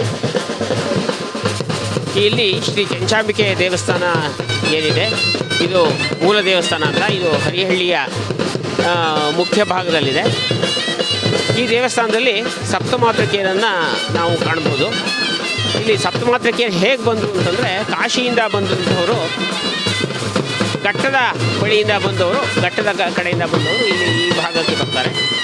ಬಂದು ಇಲ್ಲಿ ರಕ್ತಬೀಜಾಸುರನ ಸಂಹಾರ ಏನು ಆಗಬೇಕಾಗಿರುತ್ತೋ ಆ ರಕ್ತಬೀಜಾಸುರನ ಸಂಹಾರದ ಮೊದಲ ಒಂದು ಸಭೆ ಇಲ್ಲಿ ಸೇರಿತು ಅಂತ ಹೇಳಿದ್ರೆ ತಪ್ಪಲ್ಲ. ಇಲ್ಲಿ ಸಪ್ತಮಾತೃಕೆಯರು ಜೊತೆಗೆ ಅವರ ತ್ರಿಮೂರ್ತಿಯರು ಸಹ, ಬ್ರಹ್ಮ, ವಿಷ್ಣು, ಮಹೇಶ್ವರ ಅಂತ ಏನು ಹೇಳ್ತೀವಿ ನಾವು, ಆ ತ್ರಿಮೂರ್ತಿಯರು ಸಹ ಇಲ್ಲಿ ಆವಿರ್ಭವಿಸ್ತಾ ಇದ್ದಾರೆ. ಹಾಗಾಗಿ ಎಲ್ಲರೂ ಸೇರಿ ಇಲ್ಲಿ ಈ ಒಂದು ರಕ್ತಬೀಜಾಸುರ ಸಂಹಾರ ಏನಾಗಬೇಕಾಗಿತ್ತೋ ಅದರ ಬಗ್ಗೆ ಒಂದು ಸಭೆ ನಡೆಯುತ್ತೆ. ಆ ಸಭೆಯನ್ನು ಇಲ್ಲಿ ನಡೆಸಿ ಆ ನಂತರ ಬಾಕಿ ಉಳಿದವರ ಈ ಸಪ್ತಮಾತೃಕೆಯಲ್ಲಿ ಇನ್ನು ಉಳಿದ 6 ಜನ ಹಾಸನದ ಕಡೆ ಹೊರಡ್ತಾರೆ. ಈ ಬ್ರಾಹ್ಮೀ ದೇವಿ, ಇಲ್ಲಿ ಕೆಂಚಾಂಬಿಕೆ ಅಂತ ನಾವು ಕರಿತೀವಿ, ಆ ಬ್ರಾಹ್ಮೀ ದೇವಿ ಇಲ್ಲಿ ಉಳ್ಕೊಂಡು ಇಲ್ಲಿ ಸಂಚಾರ ಮಾಡುವಾಗ ಆ ರಕ್ತಬೀಜಾಸುರನ ಚಲನವಲನಗಳನ್ನೆಲ್ಲ ಅಭ್ಯಾಸ ಮಾಡಿ ಅವರನ್ನು ಹೇಗೆ ಸಂಹಾರ ಮಾಡ್ಬೋದು ಅಂತ ಅನ್ನೋದಕ್ಕೆ ಒಂದು ರೂಪುರೇಷೆಗಳನ್ನು ಸಿದ್ಧಪಡಿಸ್ಕೋತಾರೆ. ಅದು ಆದ ನಂತರ ರಕ್ತಬೀಜಾಸುರನ ಸಂಹಾರ ಈ ಭಾಗದಲ್ಲಿ ನಡೆಯುತ್ತೆ. ಅದು ಮುಂದಿನ ವಿಚಾರಗಳು ಅಲ್ಲಿ ದೇವಸ್ಥಾನ ಏನು ಇವಾಗ ನಿರ್ಮಾಣ ಆಗಿದೆಯೋ ಆ ಜಾಗದಲ್ಲಿ ಒಂದು ರಣರಂಗ ನಿರ್ಮಾಣ ಇರ್ಬೋದು, ಅಥವಾ ನಾಲಿಗೆ ಹಾಸಿ ಅದರ ಮೇಲೆ ಆ ರಕ್ತಬೀಜಾಸುರನ ಸಂಹಾರ ಮಾಡಿರೋದಿರ್ಬೋದು. ಆಮೇಲೆ ನಂತರದ ವಿಚಾರಗಳೇನೇನಿದೆಯೋ ಉಯ್ಯಾಲೆ ಇರ್ಬೋದು, ಅಥವಾ ಕಲ್ಯಾಣಿ ಇರ್ಬೋದು, ಈ ವೀರಭದ್ರನ ಬಂಟನ ವಿಚಾರಗಳಿರ್ಬೋದು, ಇವೆಲ್ಲ ಆಮೇಲೆ ಬರ್ತಾ ಹೋಗುತ್ತೆ. ಹಾಗಾಗಿ ಇದು ರಕ್ತಬೀಜಾಸುರನ ಸಂಹಾರಕ್ಕೆ ಮುಂಚೆನೇ ಇರುವಂಥ ಒಂದು ಸಪ್ತಮಾತೃಕೆಯರ ಸಮ್ಮಿಲನ ಇಲ್ಲಿ ಇರೋದ್ರಿಂದ ಇದು ಈ ಜಾಗಕ್ಕೆ ಒಂದು ವಿಶೇಷವಾದಂತಹ ಒಂದು ಏನು ಹೇಳ್ತೀವಿ ವಿಶೇಷತೆ ಇದೆ ಅಂತ ಅಷ್ಟೇ ಹೇಳ್ಬೋದು. ಧನ್ಯವಾದಗಳು. ನಮ್ಮ ಹೆಸರು? ನಾನು ಮಂಜುನಾಥ್ ಮೂರ್ತಿ ಅಂತ, ವಕೀಲರು, ಹರಿಹಳ್ಳಿ ಗ್ರಾಮದವರೇ. ನಮ್ಮ ಮನೆ ದೇವಸ್ಥಾನದಿಂದ ಒಂದು 50 ಮಾರು ದೂರದಲ್ಲಿದೆ. ನಾವು ಸಣ್ಣ ವಯಸ್ಸಿನಿಂದ ಈ ದೇವಸ್ಥಾನಕ್ಕೆ ಬರುವಂಥದ್ದು ರೂಢಿ. ಜೊತೆಗೆ ವರ್ಷದಲ್ಲಿ ನಡೆಯುವಂಥ 2 ದೊಡ್ಡ ಜಾತ್ರೆಗಳೇನಿದೆ ಅದರಲ್ಲಿ ನಡೆಯುವಂಥ ಈ ಜಾತ್ರೆ ಉದ್ವಾರ್ತನೆಯನ್ನು ಸಂಜೆ ಹೊತ್ತು ನಾವು ನೋಡಿ ತುಂಬ ಸಂತೋಷ ಪಡ್ತಿರ್ತಕ್ಕಂಥ ಒಂದು ಸಂದರ್ಭ. ನಮ್ಮ ಮಕ್ಕಳಿಂದಲೂ ಈ ಒಂದು ಜಾತ್ರೆಯನ್ನು ನೋಡಿ ತುಂಬ ಸಂತೋಷ ಆಗ್ತಾಯಿದೆ. ಜೊತೆಗೆ ಈ 48 ಹಳ್ಳಿಗಳಿಂದ ಬರ್ತಕ್ಕಂಥ ಎಲ್ಲ ಭಕ್ತಾದಿಗಳು ಈ ಜಾತ್ರೆಯಲ್ಲಿ ಇವತ್ತಿನ ದಿನ ಭಾಗವಹಿಸ್ತಾರೆ. ಅಲ್ಲದೆ ಸಂಜೆ ಸುಗ್ಗಿ ಸಮಾರಂಭಗಳಲ್ಲಿ ಭಾಗವಹಿಸಿ ಬಂದಂಥ ಎಲ್ಲ ಭಕ್ತರಿಗೂ ಪ್ರಸಾದ ವಿನಿಯೋಗವನ್ನು ಸಹ ಇಲ್ಲಿ ಏರ್ಪಾಡು ಮಾಡಲಾಗುತ್ತೆ. ಜೊತೆಗೆ ಈ ದಿವಸ ಒಂದು ವಿಶೇಷ ಏನು ಅಂದರೆ 7 ಮುಖವಾಡಗಳನ್ನು ಇಟ್ಟು ಈ ಒಂದು ದೇವಿಗೆ ಕಾರ್ಯಕ್ರಮದಲ್ಲಿ ಈ ಒಂದು ದಿನ ಪೂಜೆ ಮಾಡುವಂಥದ್ದು ತುಂಬ ವಿಶಿಷ್ಟವಾದಂಥ ಒಂದು ಸಂದರ್ಭ. ಈ ರೀತಿಯ ಸಂದರ್ಭ ವರ್ಷದಲ್ಲಿ 2 ಬಾರಿ ಮಾತ್ರ ನಮಗೆ ಲಭ್ಯ ಆಗಲಿಕ್ಕೆ ಸಾಧ್ಯ ಇದೆ. ಇಂಥ ಒಂದು ಸುಂದರ ನಾಡಿನಲ್ಲಿ ಹುಟ್ಟಿದಂಥ ನಾವೆಲ್ಲರ ಧನ್ಯರು ಅಂತ ಹೇಳಿ ನಾನಾದರೂ ಭಾವಿಸ್ತೇನೆ. ನಾನಾಗಲೇ ನಮ್ಮ ಸಹೋದರಗಳೆಲ್ಲ ಹೇಳಿದಾಗೆ ಸಪ್ತಮಾತೆಕೆರೆಯಲ್ಲಿ ಒಬ್ಬಳಾದಂಥ ಕೆಂಚಾಂಬಿಕೆಯ ತಾಯಿ ಈ ಭಾಗದಲ್ಲಿರ್ತಕ್ಕಂಥ ಭಕ್ತಾದಿಗಳಿಗೆ ನೆಲೆಸಿ ಎಲ್ಲರಿಗೂ ತಮ್ಮ ಮನಸ್ಸ ಇಚ್ಛೆಗೆ ಬೇಕಾಗಿತ್ತಂಥ ಎಲ್ಲ ಅನುದಾನಗಳನ್ನು ಕೊಟ್ಟು ಅವರ ಕೃಪೆಗೆ ಪಾತ್ರರಾಗಲಿಕ್ಕೆ ಅವಕಾಶವನ್ನು ಮಾಡಿಕೊಟ್ಟಿದ್ದಾಳೆ. ಈ ಒಂದು ಕೆಂಚಂಬ ತಾಯಿಯ ಆಶೀರ್ವಾದ ಎಲ್ಲರ ಸರ್ವಜನರ ಮೇಲೂ ಸುಖವಾಗಿರಲಿ ಅಂತ ಹೇಳಿ ಭಾವಿಸ್ತಾ ಸರ್ವೇ ಜನೋ ಸುಖಿನೋ ಭವಂತು ಅಂತ ಹೇಳಿ ನಾನು 2 ಮಾತುಗಳನ್ನ ಮುಗಿಸ್ತೇನೆ. ಧನ್ಯವಾದಗಳು. ದಯವಿಟ್ಟು ಕ್ಷಮಿಸಿ, ತಮ್ಮಲ್ಲಿ ಇನ್ನೊಂದೆರಡು ಪ್ರಶ್ನೆಗಳನ್ನ ಕೇಳಲಿಕ್ಕೆ ಇಷ್ಟಪಡ್ತಾ ಇದ್ದೀನಿ. ಹೇಳಿ. ಈಗ ಉರುಳು ಸೇವೆ ಮಾಡ್ಕೊಂಡು ಬಂದ್ರು, ಅದು ಏನಕ್ಕೋಸ್ಕರ ಮಾಡಿದ್ರು ಅಂತ ಹೇಳಿ ದಯವಿಟ್ಟು ತಿಳಿಸ್ಕೊಡ್ತೀರಾ? ಅಲ್ಲ, ಕೆಲವ್ರು ಏನಾಗಿರುತ್ತೆ ಅಂದರೆ ಇಲ್ಲಿ ಹರಕೆ ಮಾಡ್ಕೊಂಡಿರ್ತಾರೆ. ಈ ರೀತಿ ಮಾಡೋದ್ರಿಂದ ತಮ್ಮ ಮನಸ್ಸಿನ ಏನು ಅಭಿಲಾಷೆ ಇರುತ್ತೆ ಅದನ್ನು ನೆರವೇರಿಸ್ಕೊಡ್ಬೇಕು. ವಿದ್ಯೆ ಇರ್ಬೋದು, ಮತ್ತು ಎಷ್ಟೋ ಜನಕ್ಕೆ ಮಕ್ಕಳಿಲ್ಲದೆ ಇದ್ದವರೆಲ್ಲ ಇಲ್ಲಿ ಹರಕೆ ಮಾಡ್ಕೊಂಡಿರ್ತಾರೆ, ತೊಟ್ಲು ಸೇವೆ ಮಾಡ್ತೀವಿ ಅಂತ. ನಂತರದಲ್ಲಿ ಎಷ್ಟೋ ಜನಕ್ಕೆ ಮದುವೆ ಆಗದೆ ಇರೋರೆಲ್ಲ ಇಲ್ಲಿ ಹರಕೆ ಮಾಡ್ಕೊಂಡಿರ್ತಾರೆ, ನಮಗೆ ಮದುವೆ ಆಗಬೇಕು, ನಂತರದಲ್ಲಿ ಈ ರೀತಿ ಸೇವೆಯನ್ನು ಮಾಡ್ತೀವಿ ಅಂತ. ಅದರಿಂದ ಸೇವೆ ಮಾಡೋವಂಥದ್ದು ಒಂದೇನು ಅಂದರೆ, ಹಿಂದೆ ನಾವು ಏನೇ ದೇವರಿಗೆ ಕೊಡ್ಬೋದು, ಆದರೆ ದೇಹದಂಡನೆ ಮಾಡಿ ಮಾಡ್ತಕ್ಕಂಥ ಸೇವೆ ಏನಿದೆ ಅದು ತುಂಬ ಮತ್ತು ಅತಿ ಉತ್ತಮವಾದಂಥ ಸೇವೆ. ಜೊತೆಗೆ ಅದು ಮಾತೆಗೆ ಬೇಗ ತುಂಬ ಪ್ರಿಯವಾದಂಥ ಸೇವೆ ಆಗಿದೆ. ಹಾಗಾಗಿ ಇಲ್ಲಿ ಉರುಳು ಸೇವೆಯನ್ನು ಸಹ ಮಾಡುವಂಥದ್ದು ಈಚಿನ ದಿನಗಳಲ್ಲಿ ಪದ್ಧತಿಯಾಗಿ ಬೆಳವಣಿಗೆ ಆಗಿದೆ. ಇದು ತುಂಬ ಜನಗಳಿಗೆ ಇದು ಉತ್ತಮವಾದ ಫಲಿತಾಂಶವನ್ನು ಕೊಟ್ಟಿದೆಯಾ? ಹೌದು, ನಾವು ಏಕೆಂದರೆ ಜಾತ್ರೆಯಲ್ಲಿ ಭಾಗವಹಿಸೋ ಜನಗಳು ಈಚೆಗೆ ಬರ್ತಿರೋದು ನೋಡಿದ್ರೆ ತುಂಬ ಆಶ್ಚರ್ಯ ಆಗ್ತದೆ. ಹಿಂದೆ ನಾವು ಸಣ್ಣ ಮಕ್ಕಳಾದಾಗಿಂದ ನೋಡಿದ್ದೀವಿ ಜಾತ್ರೆಯನ್ನು. ಸುಮಾರು 2,000 ಜನ 1,500 ಜನ ಇರ್ತಿದ್ರು. ಈಗ ಹಾಗಲ್ಲ, 15,000-20,000 ಜನ ಈ ಜಾತ್ರೆಗೆ ಬರ್ತಾರೆ. ಜೊತೆಗೆ ನಿಜವಾಗ್ಲೂ ಇನ್ನೊಂದೇನು ಅಂದರೆ, ಹಾಸನಾಂಬೆ ದೇವಿ ಏನಿದೆ ಅವರ ಒಂದು ಸಹೋದರಿಯಾಗಿ ಕೆಂಚಾಂಬಿಕೆ ತಾಯಿ ಇಲ್ಲಿ ನೆಲೆಸಿರೋದು ತುಂಬ ಅತಿ ವಿಶೇಷವಾಗಿರುವಂಥದ್ದು. ಜೊತೆಗೆ ಈಚಿನ ದಿನಗಳಲ್ಲಿ ಒಂದು ಟೆಕ್ನಾಲಜಿ ಅನ್ನೋದು ಏನಿದೆ ಇದರ ಮೂಲಕ ಪ್ರಸಾರ ತುಂಬ ಚೆನ್ನಾಗಿ ಆಗ್ತಾಯಿದೆ. ಈಗ ಮುಂಚೆ ಇದ್ದಂಥ ಪ್ರಸಾರತೆಗೂ ಈಗ ತುಂಬ ಅವಶ್ಯಕತೆ ಆದಂಥ ಪ್ರತಿಯೊಬ್ಬರ ಕೈಯಲ್ಲಿ ಹ್ಯಾಂಡ್ಸೆಟ್ ಫೋನ್ ಇರೋದ್ರಿಂದ ಪ್ರತಿಯೊಬ್ಬರಿಗೂ ತಲುಪುತ್ತೆ. ಹಾಗಾಗಿ ಜನಗಳಿಗೂ ಹಾಗೆ ಮುಂಚೆಗಿಂತಲೂ ಇದು ಭಕ್ತಿ ಭಾವಗಳು ಜಾಸ್ತಿ ಇದೆ ಅಂತ ಹೇಳಿ ನಾನಾದರೂ ಭಾವಿಸ್ತೇನೆ. ಇನ್ನು ಒಂದು ಪ್ರಶ್ನೆ, ಅದು ತಮ್ಮ ವೈಯಕ್ತಿಕವಾಗಿ ಕೂಡ ಹೇಳ್ತೀನಿ ಅಂತ ದಯವಿಟ್ಟು ತಪ್ಪು ಭಾವಿಸಬಾರ್ದು. ತಾವು ಇಲ್ಲೇ ಹುಟ್ಟಿ ಬೆಳೆದವರು, ಅದ್ರ ಜೊತೆಯಲ್ಲಿ ಇವಾಗ ನೀವು ಉನ್ನತ ಮಟ್ಟದಲ್ಲಿ ವಕೀಲ ವೃತ್ತಿಯನ್ನು ಮಾಡ್ಕೊಂಡು ಬರ್ತಾ ಇದ್ದೀರಾ. ಅದರಲ್ಲೂ ಕೂಡ ವಿಶೇಷವಾಗಿ ನೀವು ಇಲ್ಲಿ ಏನೇ ಒಂದು ಕಾರ್ಯಕ್ರಮ ಆದರೂ ಬಂದು ತಾವು ಭಾಗವಹಿಸಿ ಹೋಗ್ತಾ ಇರ್ತೀರಾ. ಇದ್ರ ಬಗ್ಗೆ ತಾವು ಒಂದೆರಡು ಮಾತುಗಳನ್ನ ತಿಳಿಸ್ಕೊಟ್ರೆ ಇದನ್ನ ನೋಡಿದಂಥವ್ರು ಕೂಡ ನಾವು ಏನಾದರೂ ಮಾಡಬಹುದು ಅನ್ನೋ ರೀತಿಯಲ್ಲಿ ಮುಂದೆ ಬರ್ತಾರೆ ಅನ್ನೋ ಭಾವನೆಯಿಂದ ಕೇಳ್ತಾ ಇದ್ದೀನಿ. ದಯವಿಟ್ಟು ತಪ್ಪು ಭಾವಿಸದೆ ಹೇಳ್ಬೇಕಂತ ಕೇಳ್ಕೊತಾ. ಇದು ಒಂದೇನು ಅಂದರೆ, ನಮಗೆ ಸಣ್ಣ ಮಕ್ಕಳಿಂದಲೂ ಇದೊಂದು ಈ ದೇವಿಯ ಆಶೀರ್ವಾದ ನಮ್ಮೆಲ್ಲರ ಮೇಲೆ ಅದೇ ರೀತಿಯಲ್ಲಿದೆ. ಬರೀ ನಾನೊಬ್ಬನೇ ಅಲ್ಲ, ಇಲ್ಲಿ ಹಳ್ಳಿಯಲ್ಲಿ ಬೆಳೆದಂಥ ಪ್ರತಿಯೊಬ್ಬರು ಇದು ಜಾತಿ ಬಗ್ಗೆ ನಾನು ಹೇಳೋದಿಲ್ಲ, ಪ್ರತಿ ಜಾತಿಯ ವ್ಯಕ್ತಿತ್ವ ಹೊಂದಿರತಕ್ಕಂಥ ಪ್ರತಿಯೊಬ್ಬ ಮನುಷ್ಯರಿಗೂ ಸಹ ಇಲ್ಲಿ ದೇವಿಯ ಆಶೀರ್ವಾದ ಆಗಿದೆ. ಜೊತೆಗೆ ಹಿಂದಿನಿಂದಲೂ ನಮ್ಮ ಮನೆಯಲ್ಲಿ ಬಂದಂಥ ಒಂದು ಅವಶ್ಯಕವಾದಂಥ ಒಂದು ನಮಗೆ ಸೇವೆ ಬಂದಿರುವಂಥದ್ದು ದೇವಿಯ ಪಾದವನ್ನು ತಗೋವಂಥದ್ದು ಒಂದು ನಮಗೆ ಬಂದಿದೆ. ಅದನ್ನು ಪ್ರತಿ ವರ್ಷ ಪಾದವನ್ನು ತಗೋವಂಥದ್ದು, ಜೊತೆಗೆ ಸಾರನೇ ದಿನ ಆ ಒಂದು ಪಾದಕ್ಕೆ ನಮ್ಮ ಮನೆಯಲ್ಲಿ ಬಂದು 3 ದಿನ ನೆಲೆಸ್ತಕ್ಕಂಥದ್ದು, ಇದೆಲ್ಲ ನಮ್ಮ ಅಜ್ಜಿ ಎಂಟತ್ತೆ ಅಂತ ಇದ್ದರು, ಅಲ್ಲಿಂದ ಮುಂದುವರೆದು ಬಂದಂಥ ಒಂದು ಭಾಗವಾಗಿದೆ. ಇದು ನಮ್ಮ ತಂದೆ ಸೀತಾರಾಮಯ್ಯನವರು ಅಂತ ಹೇಳಿ ಅವ್ರು ನಡೆಸ್ತಾ ಇದ್ದರು. ನಂತರದಲ್ಲೇ ಅದು ನನ್ನ ಪಾಲಿಗೆ ಬಂದಿದೆ. ಅದು ವೈಯಕ್ತಿಕವಾಗಿ ಅದು ಪಿತ್ತಾರ್ಜಿತವಾಗಿ ಹೋಗುವಂಥ ಒಂದು ಸೇವೆ ಆಗಿದೆ ಅಂತ ಹೇಳಿ ನಾನಾದರೂ ಭಾವಿಸ್ತೇನೆ. ಜೊತೆಗೆ ಈ ಒಂದು ಸೇವೆಯಲ್ಲಿ ನಾವು ತೊಡಗಿಸ್ಕೊಳ್ಳೋದ್ರಿಂದ ಒಂದು ನಮ್ಮ ವಿದ್ಯಾರ್ಜನೆ ಅಲ್ಲದೆ ನಮಗೆ ಮನಸ್ಸಿನ ಭಾವನೆ ಯಾವಾಗಲೂ ಶಾಂತಿ ನೆಮ್ಮದಿ ಇರತಕ್ಕಂಥ ಒಂದು ವ್ಯಕ್ತಿತ್ವ ಇರ್ತದೆ. ಜೊತೆಯಲ್ಲಿ ಮನೆಯಲ್ಲಿ ಒಂದು ಸಂಸ್ಕಾರ ಬೆಳೆಯಲಿಕ್ಕೆ ಒಂದು ಅವಕಾಶ ಆಗ್ತದೆ. ಇದರ ಜೊತೆಗೆ ಪ್ರತಿಯೊಬ್ಬರು ಇಲ್ಲಿ ಈ ಒಂದು ನಡೀತಕ್ಕಂಥ ಒಂದು ವಾರದ ಸಮಾರಂಭಗಳಲ್ಲಿ ಯಾರ ಮನೆಯಲ್ಲೂ ಸಹ ತಾವು ಯಾವ ರೀತಿಯಲ್ಲಿ ಮುಂಚೆ ಇರ್ತಾರೋ ಅದಕ್ಕಿಂತ ವಿಭಿನ್ನವಾಗಿ ಇರ್ತಾರೆ. ಯಾಕೆಂದರೆ ಇಲ್ಲಿ ಸಾರನೆಲ್ಲ ಹೇಳಿರ್ತಾರೆ, ಹಂಚಿಟ್ಟು ಹುರಿಬೇಡಿ, ಹಸಿರು ಕೊನೆ ಮುರಿಬೇಡಿ, ಒಳಗಿದ್ದರೊಳಗೆ ಹೊರಗಿದ್ದರ ಹೊರಗೆ ಅಂತ. ಆ ರೀತಿ ಏನಿದೆ ಸಾರಿರ್ತಾರೆ, ಅದನ್ನು ಪ್ರತಿಯೊಬ್ಬರು ಜಾತಿಯನ್ನು ಬಿಟ್ಟು ಪ್ರತಿಯೊಬ್ಬರು ಅದನ್ನ ಫಾಲೋ ಮಾಡ್ತಾರೆ ಅಂತ ಹೇಳಿದ್ರೆ ಅದು ಪ್ರತಿಯಲ್ಲಿ ಇರ್ತಕ್ಕಂಥ ಭಕ್ತಾದಿಗಳ ಒಂದು ಭಾವನೆ. ಜೊತೆಗೆ ಈ ಒಂದು ಹರಿಹಳ್ಳಿ ಗ್ರಾಮ ಇಷ್ಟು ವಿಶಿಷ್ಟವಾಗಿ ಬೆಳೆತಿರೋದನ್ನು ನೋಡಿದಾಗ ತುಂಬ ಸಂತೋಷ ಆಗುತ್ತೆ. ಇಲ್ಲಿಗೆ ಇನ್ನೂ ಹೆಚ್ಚಿನ ಸೌಕರ್ಯಗಳನ್ನು ಸರ್ಕಾರ ಒದಗಿಸ್ಕೊಡ್ಬೇಕು ಅಂತ ಹೇಳಿ ನಾನಾದರೂ ಬೇಡಿಕೆಯನ್ನು ಒಪ್ಪಿಸ್ತೇನೆ. ಯಾಕೆಂದರೆ ಇಲ್ಲಿ ಇರ್ತಕ್ಕಂಥ ಸೌಕರ್ಯಗಳು ನಮಗೆ ತುಂಬ ಕಮ್ಮಿ. ಬೆಳಗ್ಗೆ ಹೊತ್ತು ದೇವ್ರನ್ನ ನಾವು ತೊಗೊಂಡು ಹೋಗುವಾಗ ಗೊತ್ತಾಗುತ್ತೆ, ರಸ್ತೆ ಅರ್ಧ ಭಾಗದಲ್ಲಿ ಮಾತ್ರ ಗಾರೆ ಇದೆ, ಮುಂದಿನ ರಸ್ತೆ ಟಾರ್ ರಸ್ತೆ ಏನಿದೆ ಅಲ್ಲಿ ಕಲ್ಲುಗಳಿದ್ದಾಗ ನಿಜವಾಗ್ಲೂ ಹೋಗ್ತಕ್ಕಂಥ ಭಕ್ತಾದಿಗಳಿಗೆ ಬರೀ ಕಾಲಲ್ಲಿ ಹೋಗ್ತಾರೆ, ಕಾಲಿಗೆಲ್ಲ ಅದು ಕಲ್ಲು ಚುಚ್ಚಿ ತುಂಬ ತೊಂದರೆ ಆಗ್ತಾಯಿದೆ. ಅದರಿಂದ ಸರ್ಕಾರದವ್ರು ದಯಮಾಡಿ ಅದಕ್ಕೊಂದು ಗಮನ ಕೊಟ್ಟು ರಸ್ತೆ ಒಂದು ಅಭಿವೃದ್ಧಿ ಮಾಡಿಕೊಟ್ರೆ ತುಂಬ ಒಳ್ಳೆಯದು ಅಂತ ಹೇಳಿ ಈ ಮೂಲಕ ನಾನು ನಿಮ್ಮಲ್ಲಿ ಬೇಡಿಕೆಯನ್ನು ಒಪ್ಕೊಳ್ತಾ ಇದ್ದೆ. ನಂದೊಂದೆರಡು ಮಾತು. ಈಗ ರಸ್ತೆಯಲ್ಲಿ ಹಾಳು ಬಿದ್ದಿದೆ, ಜೊತೆಗೆ ಕಲ್ಲೆದ್ದಿರುತ್ತೆ ಅಂತ ಹೇಳ್ತೀರಾ, ಅದನ್ನ ಸರ್ಕಾರದವರು ಅಕ್ಯುಪಂಚರ್ ಅನ್ನೋ ರೀತಿಯಲ್ಲಿ ಅವರು ಒಂದು ಭಾವನೆಯನ್ನ ವ್ಯಕ್ತಪಡಿಸ್ತಾರೆ. ಯಾಕೆ ಅಂತ ಹೇಳಿದ್ರೆ ಅವ್ರಿಗೆ ಹಿಂದಿನದು ಗೊತ್ತಿರಲ್ಲ. ಕೆಲವು ಜನನಾಯಕರುಗಳು ಇರ್ತಾರೆ, ಅವ್ರಿಗೆ ಅವರ ಕೂತ್ಕೊಳ್ಳೋ ಕುರ್ಚಿ ಮಾತ್ರ ಬೇಕಾಗಿರ್ತದೆ ಹೊರತು ಯಾವುದೇ ಒಂದು ಸಮಾಜ ಸೇವೆ ಅವ್ರಗಳಿಗೆ ಬೇಕಾಗಿರಲ್ಲ. ಅಂಥವ್ರಿಗೆ ನೀವು ಏನು ಹೇಳಲಿಕ್ಕೆ ಇಷ್ಟಪಡ್ತೀರಾ ಅಂತ ಕೇಳ್ಕೊತಾ ಇದ್ದೀನಿ. ನಾನು ಯಾರನ್ನು ಕೂಡ ಇಲ್ಲಿ ಹೆಸರು ಹೇಳ್ತಾ ಇಲ್ಲ, ನಾನು ಯಾವುದೇ ಜನನಾಯಕರಾಗಿರ್ಬೋದು, ನಾನು ಅದನ್ನ ಮಾತ್ರ ಹೇಳ್ತಿರೋದಷ್ಟೇ. ನೋಡಿ, ನಾವು ಯಾವ ಒಂದೇನಂದರೆ ಯಾವ ಪಕ್ಷಕ್ಕೂ ನಾವು ಯಾರನ್ನೂ ಗುರ್ತಿಸ್ಕೊಂಡಿಲ್ಲ. ಒಂದೇನು ಅಂದರೆ ಸರ್ವೇ ಜನೋ ಸುಖಿನೋ ಭವಂತು ಅನ್ನೋದು ಹಿಂದಿನ ಒಂದು ರೂಢಿ. ಹಿಂದೆ ರಾಜರು ಮಹಾರಾಜರ ಕಾಲದಲ್ಲಿ ಯಾರ್ಯಾರೆಲ್ಲ ಇರ್ತಾರೆ ಜೀವನದಲ್ಲಿ ಅವ್ರಿಗೆ ಪ್ರಜೆಗಳಿಗೆ ಬೇಕಾದಂಥ ಸೌಕರ್ಯವನ್ನು ಮಹಾರಾಜಗಳು ಮಾಡಿಕೊಡ್ತಾಯಿದ್ರು. ಅದನ್ನು ಸೇವೆ ಅಂತ ಹೇಳಿ ಭಾವಿಸ್ತಿದ್ರು ಅಷ್ಟೇ ಹೊರತು ಮೇಲೆ ಅಧಿಕಾರಕ್ಕೆ ನಾವು ಕೂತಾಗ ಅದು ನಮ್ಮ ಅಧಿಕಾರ ಅಂತ ನಾವು ಭಾವಿಸ್ಬಾರ್ದು. ಅದನ್ನು ಪ್ರಥಮ ಪ್ರಜೆಯಾಗಿ ಅಲ್ಲದೆ ಅದನ್ನು ನಾವು ಪ್ರಥಮ ಒಬ್ಬ ಸೇವಕ ಅಂತ ಹೇಳಿ ಕೆಲಸ ಮಾಡುವಂಥ ರೂಢಿಯನ್ನು ಯಾರು ಇಟ್ಕೊಂಡಿರ್ತಾರೆ ಅವ್ರಿಗೆಲ್ಲ ಈ ಕಷ್ಟ ಕಾರ್ಪಣ್ಯಗಳು ಅರ್ಥ ಆಗುತ್ತೆ. ತಮ್ಮ ಕರ್ತವ್ಯ ಅಂತ ಹೇಳಿ ಬದುಕಿ ಜನಸಾಮಾನ್ಯರಿಗೆ ಬೇಕಾದಂಥ ಪ್ರತಿಯೊಂದು ಸೌಕರ್ಯವನ್ನು ಮಾಡಿಕೊಡ್ಬೇಕಾದ್ದು ಸರ್ಕಾರದ ಕರ್ತವ್ಯ ಅಂತ ಹೇಳಿ ನಾನಾದರೂ ಭಾವಿಸ್ತೇನೆ. ಈಚಿನ ದಿನಗಳಲ್ಲಿ ಎಲ್ಲರಿಗೂ ಸಾರ್ವಜನಿಕರಿಗೂ ತಿಳಿದಿರೋ ಹಾಗೆ ಈ ಮುಜರಾ ಡಿಪಾರ್ಟ್ಮೆಂಟ್ಗೆ ಯಾವ ರೀತಿಯಲ್ಲಿ ಹಣದ ವ್ಯವಸ್ಥೆ ಬರ್ತಿದೆ ಅನ್ನೋದು ಪ್ರತಿಯೊಬ್ಬರಿಗೂ ಗೊತ್ತಿದೆ. ಕೋಟ್ಯಾಂತರ ರೂಪಾಯಿ ಹಣ ಸರ್ಕಾರದ ಒಂದು ಖಜಾನೆಗೆ ಹೋಗ್ತಿರುವಾಗ ಬೇಕಾದಂಥ ಹಣವನ್ನೇ ಇದಕ್ಕೆ ಉಪಯೋಗಿಸಿದ್ರೆ ನಿಜವಾಗ್ಲೂ ಬರ್ತಕ್ಕಂಥ ಭಕ್ತಾದಿಗಳಿಗೆ ಸಾಕಷ್ಟು ಸೌಕರ್ಯನ ಒದಗಿಸಲಿಕ್ಕೆ ಅವಕಾಶ ಇದೆ ಅಂತ ಹೇಳಿ ನಾನಾದರೂ ಅಂದ್ಕೊಳ್ತೇನೆ.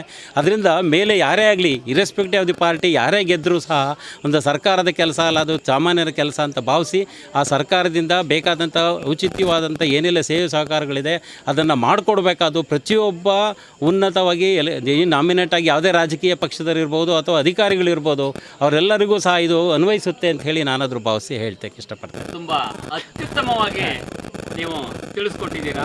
ಇನ್ನು ಮುಂದೆ ನಮ್ಗೆ ಏನಾದರೂ ಇದ್ರ ಬಗ್ಗೆ ಏನಾದರೂ ವಿಚಾರಗಳು ಬೇಕು ಅಂತ ಹೇಳಿದ್ರೆ ನೀವು ಮತ್ತೆ ಇಲ್ಲಿ ಸೇರ್ಕೊಂಡಾಗ ಬರ್ತೀವಿ. ಇಲ್ಲ ಅಂತ ಹೇಳಿದ್ರೆ ತಾವಿಲ್ಲಿಗೆ ಬಂದಾಗಲೂ ಕೂಡ ನಾವಿಲ್ಲಿ ನಿಮ್ಮನ್ನು ಭೇಟಿಯಾಗಲಿಕ್ಕೆ ಇಷ್ಟಪಡ್ತೀವಿ. ಖಂಡಿತ ಬನ್ನಿ, ಖಂಡಿತ ಬನ್ನಿ. ತಾವು ಯಾವುದೇ ಅಭ್ಯಂತರ ಇಲ್ಲದೆ ತಮ್ಮ ಭೇಟಿಯನ್ನ ಸರಾಗವಾಗಿ ನಮಗೆ ಮಾಡಿಕೊಟ್ಟು ಅದೇ ರೀತಿಯಲ್ಲಿ ಜನಗಳಿಗೆ ಇದ್ರ ಬಗ್ಗೆ ಮಾಹಿತಿಯನ್ನು ತಿಳಿಸ್ಕೊಡ್ಬೇಕು ಅಂತ ಹೇಳಿ ನಮ್ಮ ಖಂಡಿತ ಇದು ನನ್ನ ಪಾಲಿನ ಕರ್ತವ್ಯ ಅಂತ ಹೇಳಿ ನಾನಾದ್ರೂ ಭಾವಿಸ್ತೇನೆ. ಧನ್ಯವಾದಗಳು. Thank you. ತುಂಬ ಅಚ್ಚುಕಟ್ಟಾಗಿ ನೀವು ವಿಷಯಗಳನ್ನ ತಿಳಿಸ್ಕೊಟ್ಟಿದ್ದೀರಾ.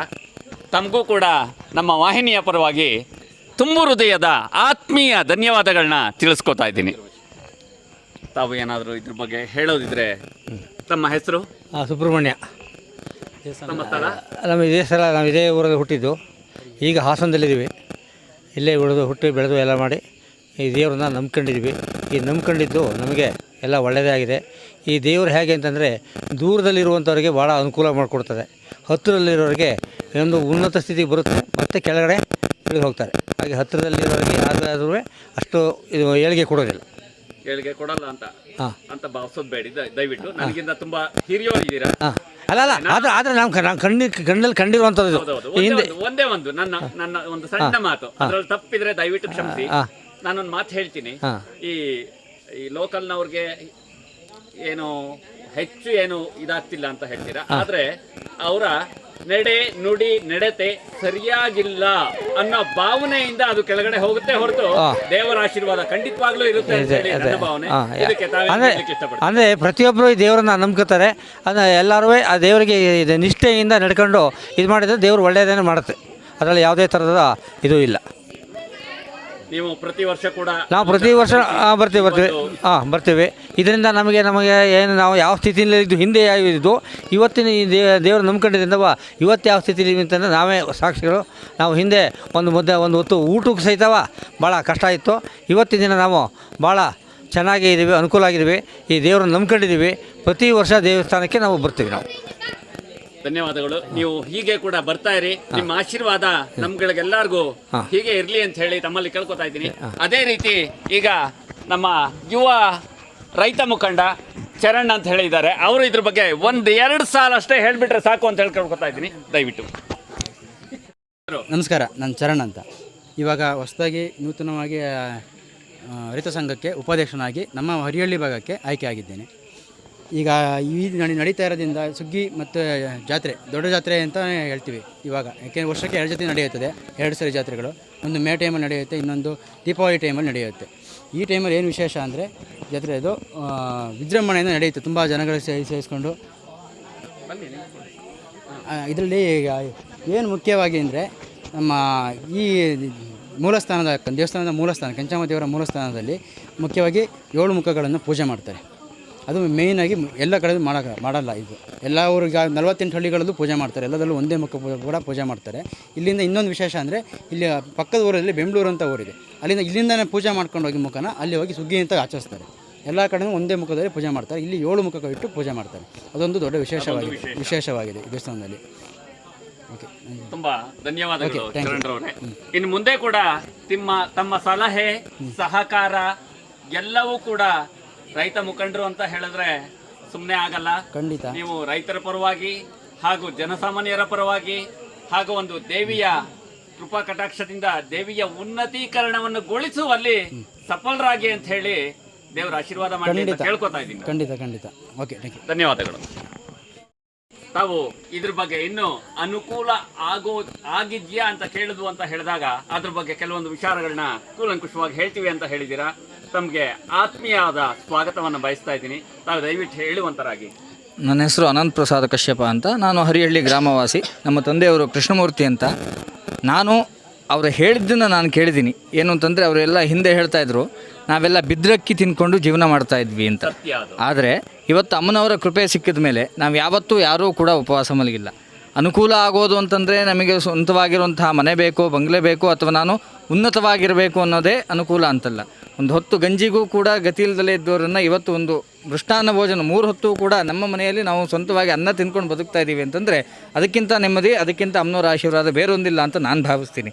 ನಾವು ಅವತ್ತಿದ್ದ ಪರಿಸ್ಥಿತಿಗೂ ಇವತ್ತಿರುವಂತಹ ಪರಿಸ್ಥಿತಿಗೂ ಕೂಡ ಅಜಗಜಾಂತರವಾದಂತಹ ವ್ಯತ್ಯಾಸ ಇದೆ. ಅದಕ್ಕೂ ಕೂಡ ಕಾರಣವಾಗಿರುವಂಥದ್ದು ಈ ಸಪ್ತಮಾತೃಕಾ ಸ್ವರೂಪಿಣಿ ಆದಂತಹ ಕೆಂಚಾಂಬಿಕೆ ಅಂತಲೇ ಇರಬಹುದು. ಇದಕ್ಕೆ ಇನ್ನೊಂದು ಉದಾಹರಣೆ ಏನು ಅಂತಂದರೆ, ಈಗ ಸ್ವಲ್ಪ ದಿವಸದ ಹಿಂದೆ ಬ್ರಹ್ಮಕಲಶ ಅಂತ ಆಯಿತು. ಈ ಕೆಂಚಮ್ಮನವರ ದೇವಸ್ಥಾನದಲ್ಲಿ ಬ್ರಹ್ಮಕಲಶ ಆಯಿತು. ಆ ದಿವಸ ನಾನು ಕೂಡ ಈ ವಕೀಲರಾದಂತಹ ಮಂಜುನಾಥ ಮೂರ್ತಿಯವರು ನಮ್ಮ ಜೊತೆ ಅವರ ಒಂದು ಸಹಕಾರದೊಂದಿಗೆ ನಾವು ಆ ಕಾರ್ಯಕ್ರಮವನ್ನು ಮಾಡಿದ್ವಿ. ಅವತ್ತು ಅವರು ಕೂಡ ಆ ಬ್ರಹ್ಮಕಲಶವನ್ನು ಮಾಡಿ ಆ ಪಾದಕ್ಕೆ ಅಭಿಷೇಕವನ್ನು ಮಾಡಿದಾಗ ಅವರಿಗೆ ಭಾವನೆ ತುಂಬಿ ಬಂದು ಕಣ್ಣಲ್ಲೂ ಕೂಡ ಅವರಿಗೆ ನೀರು ಬಂತು. ಅಂದರೆ ಯಾಕೆ ಅಂತ ಅವರೇ ನನಗೆ ಬಂದು ಹೇಳಿದ್ರು, ನಾನು ಇಷ್ಟು ವರ್ಷದಲ್ಲೂ ಕೂಡ ನಾನು ಅಮ್ಮನವರ ಅಭಿಷೇಕವನ್ನು ನಾನು ನೋಡಿರಲಿಲ್ಲ. ನೋಡಿದಾಗ ಏನೋ ಒಂದು ನನಗೆ ಅದರಲ್ಲಿ ಒಂದು ಭಾವನೆ ಉಂಟಾಯಿತು, ಭಾವುಕನಾಗಿ ನನಗೆ ಆ ಥರ ಒಂದು ಭಾವನೆ ಬಂತು ಅಂತ ಹೇಳಿ ಅವರು ನನಗೆ ಹೇಳಿದರು. ನಾನು ಅದನ್ನು ಕೇಳಿಸ್ಕೊಂಡು ಹೋದೆ. ಮತ್ತು ಅವತ್ತೇ ನಮ್ಮ ಅಣ್ಣನಿಗೆ ಸ್ವಲ್ಪ ಅನಿವಾರ್ಯ ಕಾರಣದಿಂದ ಅವನು ಪೂಜೆ ಮಾಡಲಿಕ್ಕೆ ಅವಕಾಶ ಸಿಕ್ಕಿರಲಿಲ್ಲ. ಹಾಗಾಗಿ ಆ ಪೂಜೆ ಮಾಡುವಂತಹ ಅವಕಾಶವನ್ನು ಅಮ್ಮನವ್ರು ನನಗೆ ಒದಗಿಸ್ಕೊಟ್ಟಿದ್ಲು. ನಾನು ಅಲ್ಲಿ ಪೂಜೆ ಮಾಡಿ ಹೆಚ್ಚು ಕಡಿಮೆ ಒಂದು 25-30 ನಿಮಿಷ ನಾನು ಪೂಜೆ ಮಾಡಿರಬಹುದು. ಆ ಪೂಜೆ ಎಲ್ಲ ಮಾಡಿ ಕೊನೆಯ ಹಂತದಲ್ಲಿ ನಾನು ಪ್ರಸಾದವನ್ನು ಕೇಳುವಾಗ ಅಮ್ಮನವರಿಂದ ಒಂದು ಅಪ್ಪಣೆ ಆಯಿತು ನನಗೆ. ಆ ಒಂದು ಕ್ಷಣವೂ ಕೂಡ ಅವರು ಹೇಳಿದ ಹಾಗೆ ನನಗೆ ನನ್ನ ಕಣ್ಣಲ್ಲಿ ಅವಾಗ ಅದನ್ನು ನೆನೆಸ್ಕೊಂಡು ಈಗಲೂ ಕೂಡ ಮೈಯೆಲ್ಲ ರೋಮಾಂಚನ ಆಗುತ್ತೆ. ಹಾಗಾಗಿ ಅಮ್ಮನವರ ಶಕ್ತಿ ಅನ್ನೋಂಥದ್ದು ಯಾರೂ ಕೂಡ ಪರೀಕ್ಷೆ ಮಾಡುವಂಥದ್ದಲ್ಲ. ನಾವು ಶ್ರದ್ಧೆಯಿಂದ ಭಕ್ತಿಯಿಂದ ಇದ್ದರೆ ಖಂಡಿತವಾಗ್ಲೂ ಅಮ್ಮನವರು ನಮಗೆ ಏನು ಕೊಡಬೇಕು ಅಂತಂದರೆ, ಈಗ ಒಂದು ತಾಯಿಗೆ ಮಗುಗೆ ಯಾವಾಗ ಹಾಲು ಕೊಡಬೇಕು, ಮಗುಗೆ ಏನಕ್ಕೋಸ್ಕರ ಅಳ್ತಿದೆ ಅಂತಕ್ಕಂಥದ್ದು ತಾಯಿಗೆ ಗೊತ್ತಾಗೇ ಆಗುತ್ತೆ. ಅದೇ ರೀತಿಯಲ್ಲಿ ನಾವೆಲ್ಲ ಭಕ್ತರು ಕೂಡ ಅವಳ ಮಕ್ಕಳೇ ಆಗಿರೋದ್ರಿಂದ ನಮಗೆ ಯಾವ ಸಂದರ್ಭಕ್ಕೆ ಏನನ್ನು ಕೊಡಬೇಕು ಅನ್ನೋದು ಅವಳಿಗೆ ಚೆನ್ನಾಗಿ ಗೊತ್ತಿದೆ. ಹಾಗಾಗಿ ನಾವು ಶ್ರದ್ಧೆಯಿಂದ ಭಕ್ತಿಯಿಂದ ಅವಳನ್ನು ನಾವು ಸ್ತೋತ್ರ ಮಾಡಿದ್ರೆ, ಭಕ್ತಿಯಿಂದ ಪೂಜೆ ಮಾಡಿದ್ರೆ ಖಂಡಿತವಾಗಲೂ ಕೂಡ ಅವಳು ಯಾರಿಗೂ ಕೂಡ ಯಾವುದೇ ಥರವಾದಂಥ ಅನ್ಯಾಯ ಮಾಡೋದಿಲ್ಲ. ನನಗಂತೂ ಅದರಿಂದ ತುಂಬ ಅನುಭವ ಆಗಿದೆ. ನಾನು ಈ ಉಯ್ಯಾಲೆ ಜಾತ್ರೆ ಅಂತಕ್ಕಂಥದ್ದು ನೋಡಿ ಸುಮಾರು 10 ವರ್ಷಗಳಾಗಿತ್ತು. ಯಾವುದೋ ಅನಿವಾರ್ಯ ಕಾರ್ಯಗಳಿಂದ ಬರಲಿಕ್ಕಾಗಲಿಲ್ಲ. ಈ ವರ್ಷ ಬಂದಾಗ ಅದರಲ್ಲಿ ಆಗಿದಂತಹ ಸಂತೋಷ ಆನಂದನ ವರ್ಣಿಸೋಕ್ಕೆ ಸಾಧ್ಯ ಇಲ್ಲ. ಹಾಗಾಗಿ ನಾವು ಪರೀಕ್ಷೆ ಮಾಡೋದು ಅಂತದಕ್ಕಿಂತ ಅಮ್ಮನವ್ರಿಗೆ ನಮ್ಮ ಭಕ್ತಿಯನ್ನು ನಾವು ಶ್ರದ್ಧೆಯಿಂದ ಸಮರ್ಪಣೆ ಮಾಡಿದ್ರೆ ಖಂಡಿತವಾಗಿ ನಮಗೆ ಅವಳು ಯಾವ ರೀತಿಯ ಫಲಗಳನ್ನು ಕೊಡಬೇಕೋ ಅದನ್ನು ಖಂಡಿತ ಕೊಟ್ಟೇ ಕೊಡ್ತಾಳೆ. ಹಾಗಾಗಿ ಯಾವುದೇ ಥರವಾದಂತಹ ಕಷ್ಟಗಳಿದ್ದರೂ ಕೂಡ ಬಂದು ಅವಳ ಹತ್ರ ಹೇಳ್ಕೊಂಡು ಶ್ರದ್ಧೆಯಿಂದ ಭಕ್ತಿಯಿಂದ ಧರ್ಮದಲ್ಲಿ ನಡ್ಕೊಂಡ್ರೆ ಖಂಡಿತ ಅಮ್ಮನವ್ರು ಕಾಪಾಡ್ತಾಳೆ ಅಂತ ಹೇಳಲಿಕ್ಕೆ ನಾನು ಇಷ್ಟಪಡ್ತೀನಿ. ನಿಮಗೆ ತುಂಬು ಹೃದಯದ ಧನ್ಯವಾದಗಳನ್ನ ಅರ್ಪಿಸ್ತಾ ಇದ್ದೀನಿ. ನಿಮಗೆ ಯುವ ಚೈತನ್ಯವನ್ನ ಇನ್ನೂ ಹೆಚ್ಚು ಕೊಡ್ಲಿ ಆ ತಾಯಿ ಅಂತ ಹೇಳಿ ನನ್ನ ಕೋರಿಕೆ. 100% ಆ ತಾಯಿ ಇನ್ನು ಹೆಚ್ಚಿನ ಶಕ್ತಿಯನ್ನ ಕೊಡ್ತಾರೆ ಅಂತ ಹೇಳಿ ನಮ್ಮ ಭಾವನೆ ಅಲ್ಲ, ಅದು ಕೊಡ್ತಾರೆ ಅನ್ನೋ ಒಂದು ಆಶಯ ವ್ಯಕ್ತಪಡಿಸ್ತಾ ಇದ್ದೀನಿ. ಧನ್ಯವಾದ. ಅದೇ ರೀತಿ ಈ ಸಾರಿ ಒಂದು ನಮ್ಮ ಪಾದಚೂಗೋ ಜಾತ್ರೆಯಲ್ಲಿ ಅತಿ ಹೆಚ್ಚಿನ ಜನಸಂಖ್ಯೆ ಸೇರಿತ್ತಂತೆ. ಅದ್ರ ಬಗ್ಗೆ ತಾವೇನು ಹೇಳ್ತೀರಾ? ತುಂಬ ಸಂತೋಷ ಆಗುತ್ತೆ. ಯಾಕೆಂದರೆ ಪಾದತೂಗು ಜಾತ್ರೆ ಅನ್ನೋದು ಏನಿದ್ರು ಒಂದು 300 ಜನ 200 ಜನ ಮಾತ್ರ ಇರ್ತಿದ್ರು ಮುಂಚೆ. ಆದರೆ ಈ ದಿವಸ ಮುಂದೆ 1300 ಜನ ಸೇರಿದ್ದು ನೋಡಿ 1,500 ಜನ ಹೆಚ್ಚಿದ್ರು. ಅದು ಹೇಳಿ ಸರ್. 1,500ಕ್ಕಿಂತ ಹೆಚ್ಚಿನ ಜನಸಂಖ್ಯೆಯಲ್ಲಿ ಸೇರ್ಕೊಂಡಿದ್ದಾರೆ. ಅದೇ ರೀತಿಯಲ್ಲಿ ಅವರೊಬ್ರಿಗೂ ಕೂಡ ಪ್ರಸಾದ ಅನ್ನೋದು ಒಂದು ಕಿಂಚಿತ್ತು ಕಡಿಮೆ ಆಗಿಲ್ಲ. ಅದು ದೇವರ ಒಂದು ಕೃಪೆ, ಅಷ್ಟೇ, ಆಶೀರ್ವಾದ. ಹೌದೌದು, ಎಲ್ಲ ಇಲ್ಲಿ ಅವಳೇ ಕೊಡೋದು. ಹಿರಿಯವರ ಆಶೀರ್ವಾದ, ಅದು ಹಿರಿಯವರ ಹಾರೈಕೆ.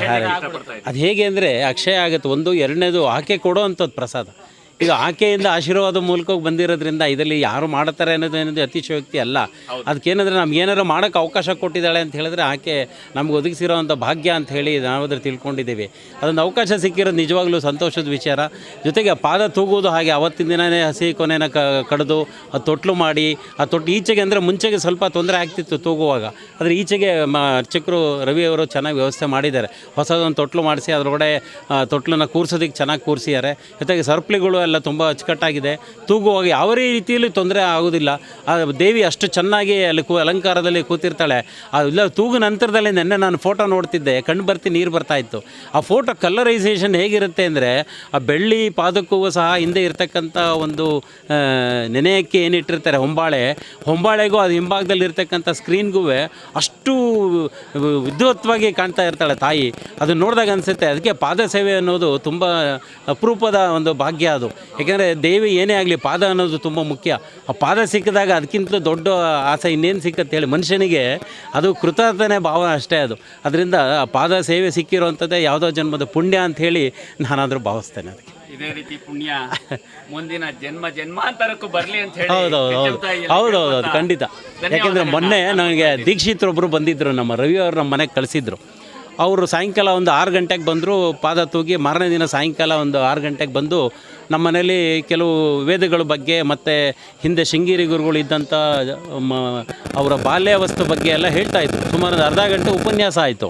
ಆ ಉಪನ್ಯಾಸ ಆದ ನಂತರದಲ್ಲಿ ಅವ್ರು ಹೇಳಿದ್ರು, ಈ ಥರ ಮನೆ ನೋಡಿ ತುಂಬ ಸಂತೋಷ ಆಯಿತು, ಇದೊಂಥರ ಗುರುವಾಸ ಇದ್ದಾಗಿದೆ ಅಂತೆಲ್ಲ ಹೇಳಿ ಸೀದಾ ಬಂದರು. ದೇವ್ರ ಮನೆ ಹತ್ರ ನಿಂತರು. ಅವ್ರು ಬಂದಿದ್ದರು, ತುಂಬ ಹಿರಿಯರು, ಸುಮಾರು 80 ವರ್ಷ ವಯಸ್ಸಾಗಿದೆ ಅವ್ರಿಗೆ ನಮಸ್ಕಾರ ಮಾಡಿ ಕಾಲು ತೊಳೆದು ಅವ್ರಿಗೊಂದು ಏನು ಮರ್ಯಾದೆ ಮಾಡಬೇಕು ಅದನ್ನು ಮಾಡ್ತಾಯಿದ್ದ ಸಂದರ್ಭದಲ್ಲಿ ಅವ್ರ ಮಂತ್ರಗಳನ್ನ ಹೇಳ್ತಾಯಿದ್ರು. ಆ ಮಂತ್ರಗಳು ಹೇಳ್ತಿದ್ದಾಗ ದತ್ತಾತ್ರೇಯ ಫೋಟೋದಲ್ಲಿದ್ದಿದ್ದು, ಕೆಂಚಮ್ಮನವ್ರ ತಲೆ ಇದ್ದಿದ್ದ ಫೋಟೋಗಳಿದ್ದಂಥ ಹೂವು ಮತ್ತು ಈಶ್ವರನ ತಲೆ ಮೇಲಿದ್ದಂಥ ಹೂವು ಏಕಕಾಲದಲ್ಲಿ ಬಿತ್ತು. ಆ ಪ್ರಸಾದ ಹೇಗಾಯಿತು ಅಂತ ನಿಜವಾಗ್ಲೂ ಜೀವನದಲ್ಲಿ ಮರೆಯೋಕ್ಕಾಗಲ್ಲ ಅದನ್ನ. ಅಂದರೆ ಶಕ್ತಿ ಅನ್ನೋದು ಎಲ್ಲಿ ಬೇಕಾದ್ರೂ ಆವರಿಸುತ್ತೆ ಅನ್ನೋದಕ್ಕೆ ಇದಕ್ಕಿಂತ ಬೇರೆ ನಿದರ್ಶನ ಇಲ್ಲ. ಅವ್ರು ಬಂದಾಗ ನನಗೆ ಅನ್ನಿಸ್ತು ಅಂದರೆ ಅವ್ರ ವಿದ್ವತ್ತು ಎಷ್ಟಿತ್ತು ಅಂದರೆ ಅಷ್ಟು ಒಳ್ಳೆ ವಿದ್ವತ್ತು ಹೊಂದಂಥ ಒಬ್ಬ ವ್ಯಕ್ತಿ. ನಾನು ಅವ್ರನ್ನ ಯಾವಾಗಲೂ ಭೇಟಿ ಆಗೇ ಇರಲಿಲ್ಲ. ಅವ್ರು ಮೂಡಿಗೆರೆ ಹತ್ರ ಇದ್ದೀನಿ ಅಂತ ಹೇಳಿದ್ರು. ಒಂದಮೇ ಆಗ್ಲಾರು ಹೋಗಿ ಅವರನ್ನು ಖಂಡಿತದಲ್ಲಿ ಕರ್ಕೊಂಬರ್ಬೇಕು. ಅವ್ರ ಜೊತೆ ವಾರಗಟ್ಟಲೆ ಇದ್ದರೆ ಎಷ್ಟೋ ವಿಚಾರಗಳು ನಾವು ತಿಳಿಯೋಕ್ಕೆ ಅವಕಾಶ ಇದೆ. ಮುಂದಿನ ದಿನಗಳಲ್ಲಿ ನಾವು ಸಾಧ್ಯವಾದಷ್ಟು ಕೆಲವು ಉಪನ್ಯಾಸಗಳನ್ನ ಏರ್ಪಾಡು ಮಾಡೋದ್ರಿಂದ ಇಲ್ಲಿ ಸಾರ್ವಜನಿಕರಿಗೂ ಸಹ ದೇವಿ ಮಹಾತ್ಮೆ ಬಗ್ಗೆ ಸ್ವಲ್ಪ ಅರ್ಥ ಆಗುತ್ತೆ. ಯಾಕೆಂದರೆ ಇದನ್ನು ಒಬ್ಬರು ತಿಳ್ಕೊಳ್ಳೋದು ಇಬ್ಬರು ತಿಳ್ಕೊಂಡು ಸುಮ್ಮನೆ ಆಗೋದು ಅನ್ನೋ ಪ್ರಶ್ನೆ ಅಲ್ಲ, ಇದು ಎಲ್ರಿಗೂ ತಿಳಿಬೇಕು. ಆ ದೇವಿ ಅಂದರೆ ಏನು, ಅದರ ಶಕ್ತಿ ಏನು ಅನ್ನೋದು ಪ್ರತಿಯೊಬ್ಬ ಸಾರ್ವಜನಿಕರಿಗೂ ಅರ್ಥವಾಗುವಂಥ ಒಂದು ವಿಚಾರಗಳು. ಇದನ್ನು ಮುಂದೆ ಬರ್ತಕ್ಕಂಥ ಮಂಡಳಿ ಸದಸ್ಯರು ಯಾರೇ ಇರಲಿ ಅವರೆಲ್ಲ ಸ್ವಲ್ಪ ಮನಸ್ಸಿಗೆ ಹಾಕ್ಕೊಂಡು ಈ ಒಂದು ವಾರದ ಕಾರ್ಯಕ್ರಮವನ್ನು ಯಾವ ರೀತಿಯಲ್ಲಿ ಮಾಡಬೇಕು ಅಂತ. ಯಾಕೆಂದರೆ ಮೊದಲನೇ ದಿನ ಸಾರಾಗತ್ತೆ, ಮತ್ತು ಮೂರನೇ ದಿನ ಜಾತ್ರೆ ಆಗುತ್ತೆ, ಮತ್ತು ಈ ಜಾತ್ರೆ ಆದ ನಂತರ ದೊಡ್ಡ ಜಾತ್ರೆ ಆಗುತ್ತೆ. ಆ 7 ದಿನದ ಕಾರ್ಯಕ್ರಮದಲ್ಲಿ ಸಂಜೆ ಹೊತ್ತು ಏನೂ ಇರೋದಿಲ್ಲ. ಆ ಸಂಜೆ ಕಾರ್ಯಕ್ರಮಗಳನ್ನೇನಾದ್ರು ಏರ್ಪಾಡು ಮಾಡಿ ಸ್ವಲ್ಪ ಉಪನ್ಯಾಸಗಳು, ನಮಗೂ ಕೋರ್ಟಿಗೆ ರಜಾ ಇರುತ್ತೆ, ಆ ದೇವರ ರಜೆ ದಯಪ 1 ತಿಂಗಳು ರಜಾ ದಯಪಾಲಿಸಿದ್ದಾರೆ. ಆ ಒಂದು ವಾರ ಇಲ್ಲೇ ಇದ್ದರೆ ನಮಗೂ ಜ್ಞಾನಾರ್ಜನೆ ಆಗುತ್ತೆ. 4 ಜನನ ಕರೆಸಿ ಉಪನ್ಯಾಸ ಮಾಡಿಸ್ಬೋದು, ಈ ಜಾಗದಲ್ಲೇ ಮಾಡ್ಬೋದು. ಅದಕ್ಕೆಲ್ಲ ಲೈಟಿನ ವ್ಯವಸ್ಥೆ ಮಾಡಿಕೊಂಡು ಸಾರ್ವಜನಿಕರೆಲ್ಲ ಬಂದು ಕೂತ್ಕೊಂಡು ಒಂದು 400-500 ಜನ ಹಳ್ಳಿಯಿಂದೆಲ್ಲ ಬಂದರೆ ಮುಂದಿನ ದಿನಗಳಲ್ಲಿ ಈ ರೀತಿಯ ಕಾರ್ಯಕ್ರಮಗಳನ್ನ ಆಯೋಜನೆ ಮಾಡ್ಕೊಳ್ಳೋದಕ್ಕೆ ಏನಾದ್ರು ಅವಕಾಶ ಆಗಲಿ ಅಂತೇಳಿ ಆ ದೇವರಲ್ಲಿ ನಾನು ಪ್ರಾರ್ಥನೆಯನ್ನು ಮಾಡ್ತೇನೆ. ತುಂಬ ಧನ್ಯವಾದಗಳು. ಯಾಕೆ ಅಂತ ಹೇಳಿದ್ರೆ ನೀವು ಉಪನ್ಯಾಸದ ಬಗ್ಗೆ ಹೇಳಿದ್ರಿ, ಅದೇ ರೀತಿಯಲ್ಲಿ ಈಗ ಶಾಲೆಗಳಿಗೂ ಕೂಡ ಅದನ್ನ ಬಿತ್ತರಿಸ್ಕೊಂಡು ಹೋಗ್ಬೋದು ನಾವು. ಅದಕ್ಕೆ ನಮ್ಮಿಂದ, ಊರವರಿಂದ, ಯಾರಿಂದ ಬೇಕಾದ್ರೂ ಏನೇ ಸಹಕಾರ ಬೇಕು ಅಂದ್ರೂ ನಾವು ಕೇಳ್ತೀವಿ, ನೀವು ಸಹಿತ ಕೇಳ್ಬಹುದು. ಖಂಡಿತ. ಅದಕ್ಕೆ ಯಾವುದೇ ರೀತಿಯ ಅಡಚಣೆಗಳು ಆಗುತ್ತೆ ಅಂತ ಆಗಲಿ ಅಥವಾ ತೊಂದರೆಗಳಾಗುತ್ತೆ ಅಂತ ಆಗಲಿ ದಯವಿಟ್ಟು ಭಾವಿಸ್ಬೇಡಿ. ಯಾಕೆ ಅಂತ ಹೇಳಿದ್ರೆ ನಾವು ಐತಿಹಾಸಿಕ ನಮ್ಮ ಪರಂಪರೆ, ನಮ್ಮ ಭಾರತಾಂಬೆಯ ಪರಂಪರೆಯನ್ನ ಉಳಿಸಿಕೊಂಡು ಬೆಳೆಸಿಕೊಂಡು ಹೋಗುವಂತ ಕಲೆಯನ್ನ ನಾವು ರೂಢಿಸ್ಕೋಬೇಕು. ಅದೇ ರೀತಿ ನಮ್ಮ ಮುಂದಿನ ಮಕ್ಕಳಿಗೂ ಕೂಡ ಅದನ್ನ ಕಲಿಸ್ಕೊಡ್ಬೇಕು. ಸಂಸ್ಕಾರ ಕಲಿಸ್ಕೊಟ್ರೆ, ನಮ್ಮ ಸಂಸ್ಕೃತಿಯನ್ನ ನಾವು ಕಲಿಸ್ಕೊಟ್ರೆ ನಮ್ಮ ದೇಶ ಇನ್ನು ಹೆಚ್ಚು ಮುಂದೆ ಬರುತ್ತೆ ಅಂತ ಹೇಳೋದ್ರಲ್ಲಿ ಎರಡು ಮಾತಿಲ್ಲ. ಏನ್ ಹೇಳ್ತೀರಾ? ಇಲ್ಲ, ಯಾಕೆಂದರೆ ಬೆಳೆಯೋ ಮೊಳಕೆ ಏನಿದೆ ಅವಾಗಲೇ ನಾವು ಅದನ್ನ ಸರಿಯಾದ ರೀತಿಯಲ್ಲಿ ಮಾರ್ಗದರ್ಶನ ಕೊಡಬೇಕು.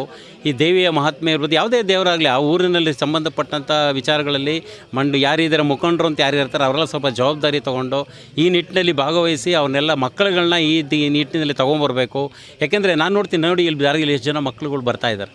ಅವ್ರಿಗೆ ದೇವಸ್ಥಾನಕ್ಕೆ ಬರ್ತಾ ಇದ್ದೀವಿ ಅನ್ನೋದು ಗೊತ್ತಷ್ಟೇ ಹೊರತು ದೇವ್ರು ಯಾತಿಗೆ ಬರ್ತೀವಿ, ದೇವಸ್ಥಾನಕ್ಕೆ ಬರೋದ್ರಿಂದ ಏನು ಭಾವನೆ ಸಿಕ್ಕುತ್ತೆ. ಯಾಕೆಂದರೆ ಭಾವನೆಗಳು ಯಾಕೆ ಬೆಲೆ ಇದೆ ಅಂತಂದರೆ ನಾವು ಮನೆಯಲ್ಲೂ ದೇವ್ರನ್ನ ಕಾಣ್ಬೋದು. ಯಾಕೆಂದರೆ ಎಲ್ಲರೂ ಹೇಳ್ತಾರೆ ಸುತ್ತಲೂ ಎಲ್ಲೇ ನೋಡಿದ್ರು ದೇವ್ರು ಪ್ರತ್ಯಕ್ಷ ಆಗ್ತಾನೆ, ದೇವ್ರು ಎಲ್ಲ ಕಡೆನೇ ಇದ್ದಾನೆ ಅಂತ ಭಾವಿಸ್ತೀವಿ. ಆದರೆ ಇಲ್ಲಿ ದೇವಸ್ಥಾನಕ್ಕೆ ಯಾಕೆ ಬರ್ತಾರೆ ಅಂದರೆ ಅಲ್ಲೊಂದು ಶಕ್ತಿ ಇರುತ್ತೆ. ಆ ಶಕ್ತಿ ಏನಿದೆ ಅದನ್ನು ನಾವು ಅನುಭವಿಸಿದಾಗಲೇ ಗೊತ್ತಾಗುತ್ತೆ ಅಷ್ಟು ಹೊರತು ಬಾಕಿ ಅಂತ ಗೊತ್ತಾಗಲ್ಲ. ಅದಕ್ಕೆ ದೇವರ ಹತ್ರ ಬಂದಾಗ ಭಾವನೆಯನ್ನು ಮೀರಿ ನಾವು ಬೆಳಿಬೇಕು. ಅಲ್ಲಿ ವ್ಯಕ್ತಿತ್ವಕ್ಕೆ ಬೆಲೆ ಇಲ್ಲ. ನಾವು ವ್ಯಕ್ತಿತ್ವ ಯಾರೇ ಇರಲಿ, is A nominal person in front of the god. ಆ ದೇವ್ರ ಮುಂದೆ ಒಬ್ಬ ಸಾಮಾನ್ಯ ವ್ಯಕ್ತಿ. ಅದರಿಂದ ಅಹಂಕಾರಗಳನ್ನ ಬಿಟ್ಟು ಎಲ್ಲದನ್ನು ಬಿಟ್ಟು ತಾನೊಬ್ಬ ಸಾಮಾನ್ಯ ಜನ ಅಂತ ಹೇಳಿ ಆ ದೇವಿ ಕಾಲು ಹಿಡ್ಕೊಂಡಾಗ ಖಂಡಿತ ದೇವಿ ಇದು ಕೊಡ್ತಾಳೆ, ಶ್ರೇಣಿ ಕೊಡ್ತಾಳೆ, ಈ ಬೆಳವಣಿಗೆ ಕೊಡ್ತಾಳೆ, ಎಲ್ಲ ರೀತಿಯಲ್ಲೂ ಮಾರ್ಗದರ್ಶನ ಸಿಕ್ಕುತ್ತೆ. ಇಂಥ ಒಂದು ಮಾರ್ಗದರ್ಶನ ಸಿಕ್ಕಬೇಕಾದ್ರೆ ಮಕ್ಕಳಿಗೆ ಚಿಕ್ಕ ವಯಸ್ಸಿನಲ್ಲೇ ಅವ್ರಿಗೆ ದಾರಿಯನ್ನು ತೋರಿಸಿ ಈ ಭಾಗದ ಮಹಿಮೆಯನ್ನು ಹೇಳಬೇಕು. ಆವಾಗ ಮಕ್ಕಳುಗಳಿಗೂ ಅನಿಸುತ್ತೆ ಮುಂದೆ ನಾನು ಹೀಗೆ ಇರಬೇಕು ಅಂತ ಭಾವನೆಗಳು ಬರುತ್ತೆ. ಅದು ಏಕೆಂದರೆ ನಾನು ಸಣ್ಣ ಹುಡುಗ ಆದಾಗ ಎಷ್ಟು ನಮ್ಮ ಇಲ್ಲಿಗೆ ಹಿಂದೆ ಎಲ್ಲ ಹಿರಿಯರು ಯಾರಿದ್ರು ಆ ಜಾತ್ರೆಗಳನ್ನೆಲ್ಲ ಮಾಡ್ತಾ ಇದ್ದಿದ್ದು ನಾವು ನೋಡ್ತಾ ಇದ್ವಿ. ಅದು ನೋಡಿದಾಗ ಅನಿಸ್ತಿತ್ತು ನಾವು ಒಂದಿನ ಈ ಥರ ಮಾಡೋಕ್ಕೆ ಸಾಧ್ಯ ಮಾಡ್ಕೊಡೋಮ್ಮ ತಾಯಿ ಅನ್ನೋ ಭಾವನೆಗಳನ್ನ ನಾವು ಮನಸ್ಸಲ್ಲಿ ಅನ್ಕೋತಿದ್ವಿ. ಆದರೆ ಇವತ್ತು ಅವಕಾಶಗಳು ಸಿಕ್ಕಿದೆ.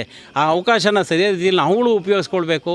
ಸಾರ್ವಜನಿಕರಿಗೆ ಅನುಕೂಲವಾಗೋಂಥ ಕೆಲಸಗಳನ್ನ ನಾವು ಪ್ರೇರೇಪಣೆ ಹೊಂದಿ ಮಾಡಬೇಕು ಅಂತ ಹೇಳಿ ನನ್ನ ಕರ್ತವ್ಯ ಅಂತ ಹೇಳಿ ನಾನಾದರೂ ಭಾವಿಸ್ತೇನೆ. ಬೇರೆಯವ್ರ ಕರ್ತವ್ಯ ಬಗ್ಗೆ ನಾನು ಹೇಳಲ್ಲ, ನನ್ನ ಕರ್ತವ್ಯ ಬಗ್ಗೆ ನಾನು ಮಾತ್ರ ಹೇಳ್ಬೋದು. ಅದರಿಂದ ನನ್ನಿಂದ ಏನು ಕರ್ತವ್ಯ ಆಗಬೇಕು, ದೇವಸ್ಥಾನಕ್ಕೆ ಆಗ್ಬೋದು, ಇಲ್ಲಿ ಸಾರ್ವಜನಿಕ ಕ್ಷೇತ್ರಕ್ಕೆ ಸಹಕಾರಗಳಾಗ್ಬೋದು, ಅದನ್ನು ಎಲ್ಲ ರೀತಿಯಲ್ಲೂ ನಾವು ಕೊಡೋದಕ್ಕೆ ಊರಿಗೋಸ್ಕರ ದೇವಿಗೋಸ್ಕರ ಖಂಡಿತ ನಾವು ಮಾಡಲಿಕ್ಕೆ ಆ ದೇವಿ ಒಂದು ಅವಕಾಶ ಕೊಟ್ಟಿದ್ದಾಳೆ ಅಂತೇಳಿ ತಿಳ್ಕೊತೀವಿ. ತುಂಬ ಧನ್ಯವಾದಗಳು. ಅದೇ ರೀತಿಯಲ್ಲಿ ಇನ್ನು ಮುಂದೆ ಕೂಡ ತಾವು ಯಾರೇ ಆದರೂ ಸರಿ ಇಲ್ಲಿ ಬಂದು ಒಂದು ಕೂಲಂಕುಷವಾಗಿ ವಿಚಾರ ಮಾಡಿ ಏನಾದರೂ ಒಂದು ಒಳ್ಳೆ ಕೆಲಸ ಆಗಬೇಕು ಅಂತ ಹೇಳಿದ್ರೆ ತಾವೆಲ್ಲ ಒಟ್ಟಿಗೆ ಕೈ ಜೋಡಿಸಿ. ಯಾಕೆ ಅಂತ ಹೇಳಿದ್ರೆ ಒಂದು ಕೈ ಸೇರಿದ್ರೆ ಚಪ್ಪಾಳೆ ಆಗಲ್ಲ, 2 ಕೈ ಸೇರಿದ್ರೆ ಮಾತ್ರ ಚಪ್ಪಾಳೆ ಆಗೋದು. ಆ ನಿಟ್ಟಿನಲ್ಲಿ ಯೋಚನೆ ಮಾಡಿ ನಮ್ಮ ಮುಂದಿನ ಪೀಳಿಗೆಗೂ ಕೂಡ ನಮ್ಮ ಸಂಸ್ಕೃತಿಯನ್ನು ಕಲಿಸುವ ನಿಟ್ಟಿನಲ್ಲಿ ಯೋಚನೆ ಮಾಡಿ ಎಲ್ಲರೂ ಭಾಗವಹಿಸಿ ಅಂತ ಹೇಳಿ ಕೇಳ್ಕೊಳ್ತಾ ನನ್ನ 2 ಮಾತುಗಳನ್ನ ಮುಗಿಸ್ತಾ ಇದ್ದೀನಿ. ನನ್ನಿಂದ ಏನಾದರೂ ದಯವಿಟ್ಟು ತಪ್ಪಾಗಿದ್ರೆ ಕ್ಷಮಿಸಬೇಕು ಅಂತ ಹೇಳಿ ಕೂಡ ಎಲ್ಲರಲ್ಲೂ ಕೇಳ್ಕೊತಾ ಇದ್ದೀನಿ. ಧನ್ಯವಾದಗಳು.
ಈಗ ಉತ್ಸವ ಮೂರ್ತಿ ಹೋಯ್ತಲ್ಲ, ಅದ್ರ ಬಗ್ಗೆ ಒಂದೆರಡು ಮಾಹಿತಿಯನ್ನು ಕೊಡಬೇಕು ಅಂತ ಹೇಳಿ ಉತ್ಸವ ಮೂರ್ತಿ ಹೌದೌದು, ವ್ಯವಸ್ಥಾಪನಾ ಸಮಿತಿ ಅಧ್ಯಕ್ಷರು, ಕೆಂಚಾಂಬ ದೇವಸ್ಥಾನ.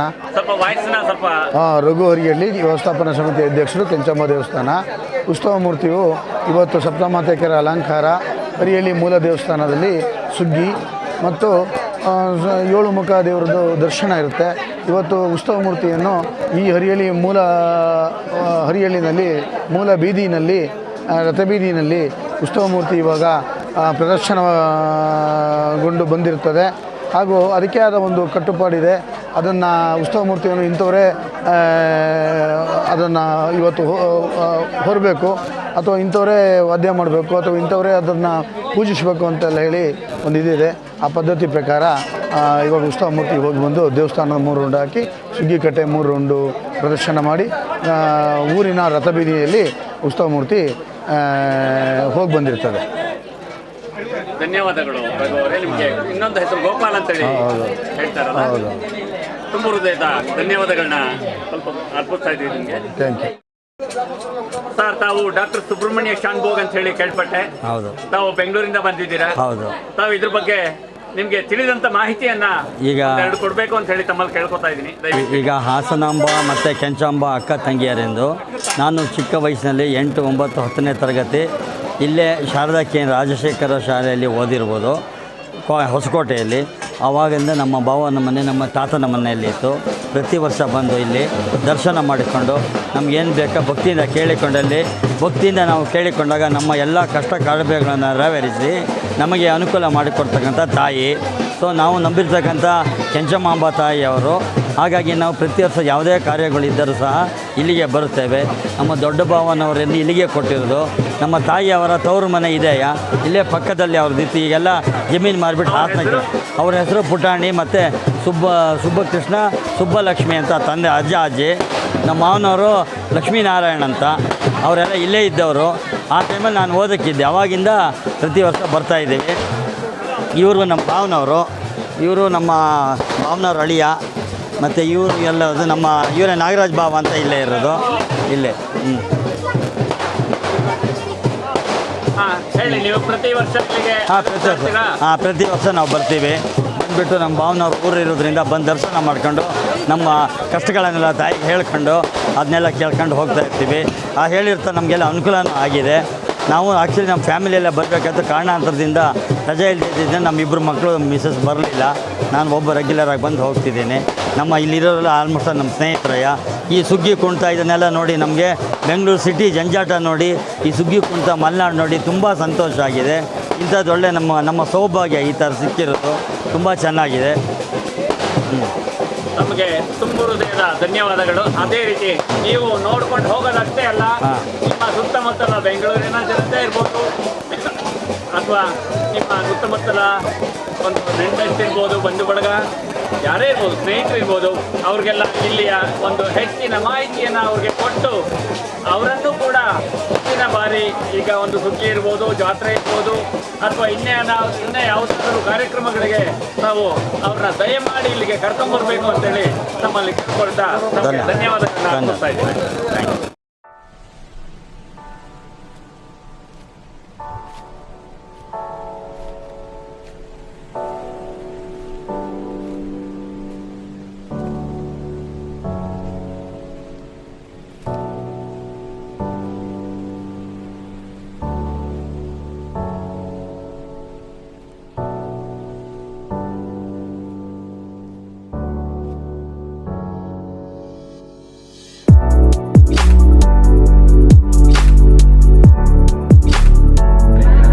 ಈಗ ಇಲ್ಲಿ ಪ್ರಸಾದ ವಿನಿಯೋಗ ನಡೀತಾ ಇದೆ. ಪ್ರತಿ ವರ್ಷ ಇದೇ ರೀತಿ ಸಾಗುತ್ತೆ? ಎಲ್ಲ ಇದೇ ರೀತಿ ಮಾಡ್ತಾ ಇದ್ವಿ. ತೊಂದರೆ ಇಲ್ಲ, ಅಂತ ದೇವರ ದಯದಿಂದ ಚೆನ್ನಾಗಿ ನಡೀತಾ ಇದೆ. ಯಾವುದೋ ಒಂದು ಪ್ರಸಾದ ವಿನಿಯೋಗ ಆಗಲಿ, ಯಾವುದೋ ಒಂದು ಸಣ್ಣ ಪುಟ್ಟ ಗಲಾಟೆ ಆಗಲಿ ಯಾವುದೂ ಇಲ್ಲ. ನೀಟಾಗಿ ಎಲ್ಲ ನಡ್ಕೊಂಡು ಅದು ಕೆಂಚಮ್ಮನವ್ರ ಆಶೀರ್ವಾದ ಹಾಗೂ ಹಿರಿಯರ ಆಶೀರ್ವಾದ ಎಲ್ಲ ಸೇರ್ಕೊಂಡಿದೆ ಅಂತ ಹೇಳಲಿಕ್ಕೆ ಇಷ್ಟಪಡ್ತಾ ಇದ್ದೀನಿ. ಧನ್ಯವಾದಗಳು. ತಮ್ಮ ಹೆಸರು ಹೇಳಿ. ಜಗದೀಶ್ ಅಂತ ಹರಿಹಳ್ಳಿ. ಜಗದೀಶ್ ಹರಿಹಳ್ಳಿ. ಓಕೆ.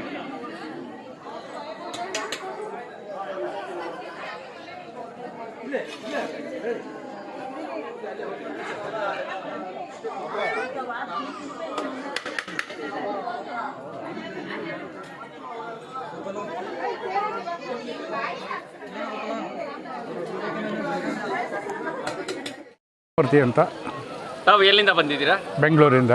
ಬೆಂಗಳೂರಿಂದ. ಇಲ್ಲಿ ವಾತಾವರಣ ಆಗಿರ್ಬೋದು ಅಥವಾ ಇಲ್ಲಿ ದೇವ್ರ ಪೂಜೆ ಆಗಿರ್ಬೋದು, ಇವತ್ತು ಸುಗ್ಗಿ ಇದೆ, ಅದ್ರ ಬಗ್ಗೆ ತಾವೇನಾದರೂ ಒಂದೆರಡು ಮಾತು ಹೇಳಲಿಕ್ಕೆ ಇಷ್ಟಪಡ್ತೀರಾ?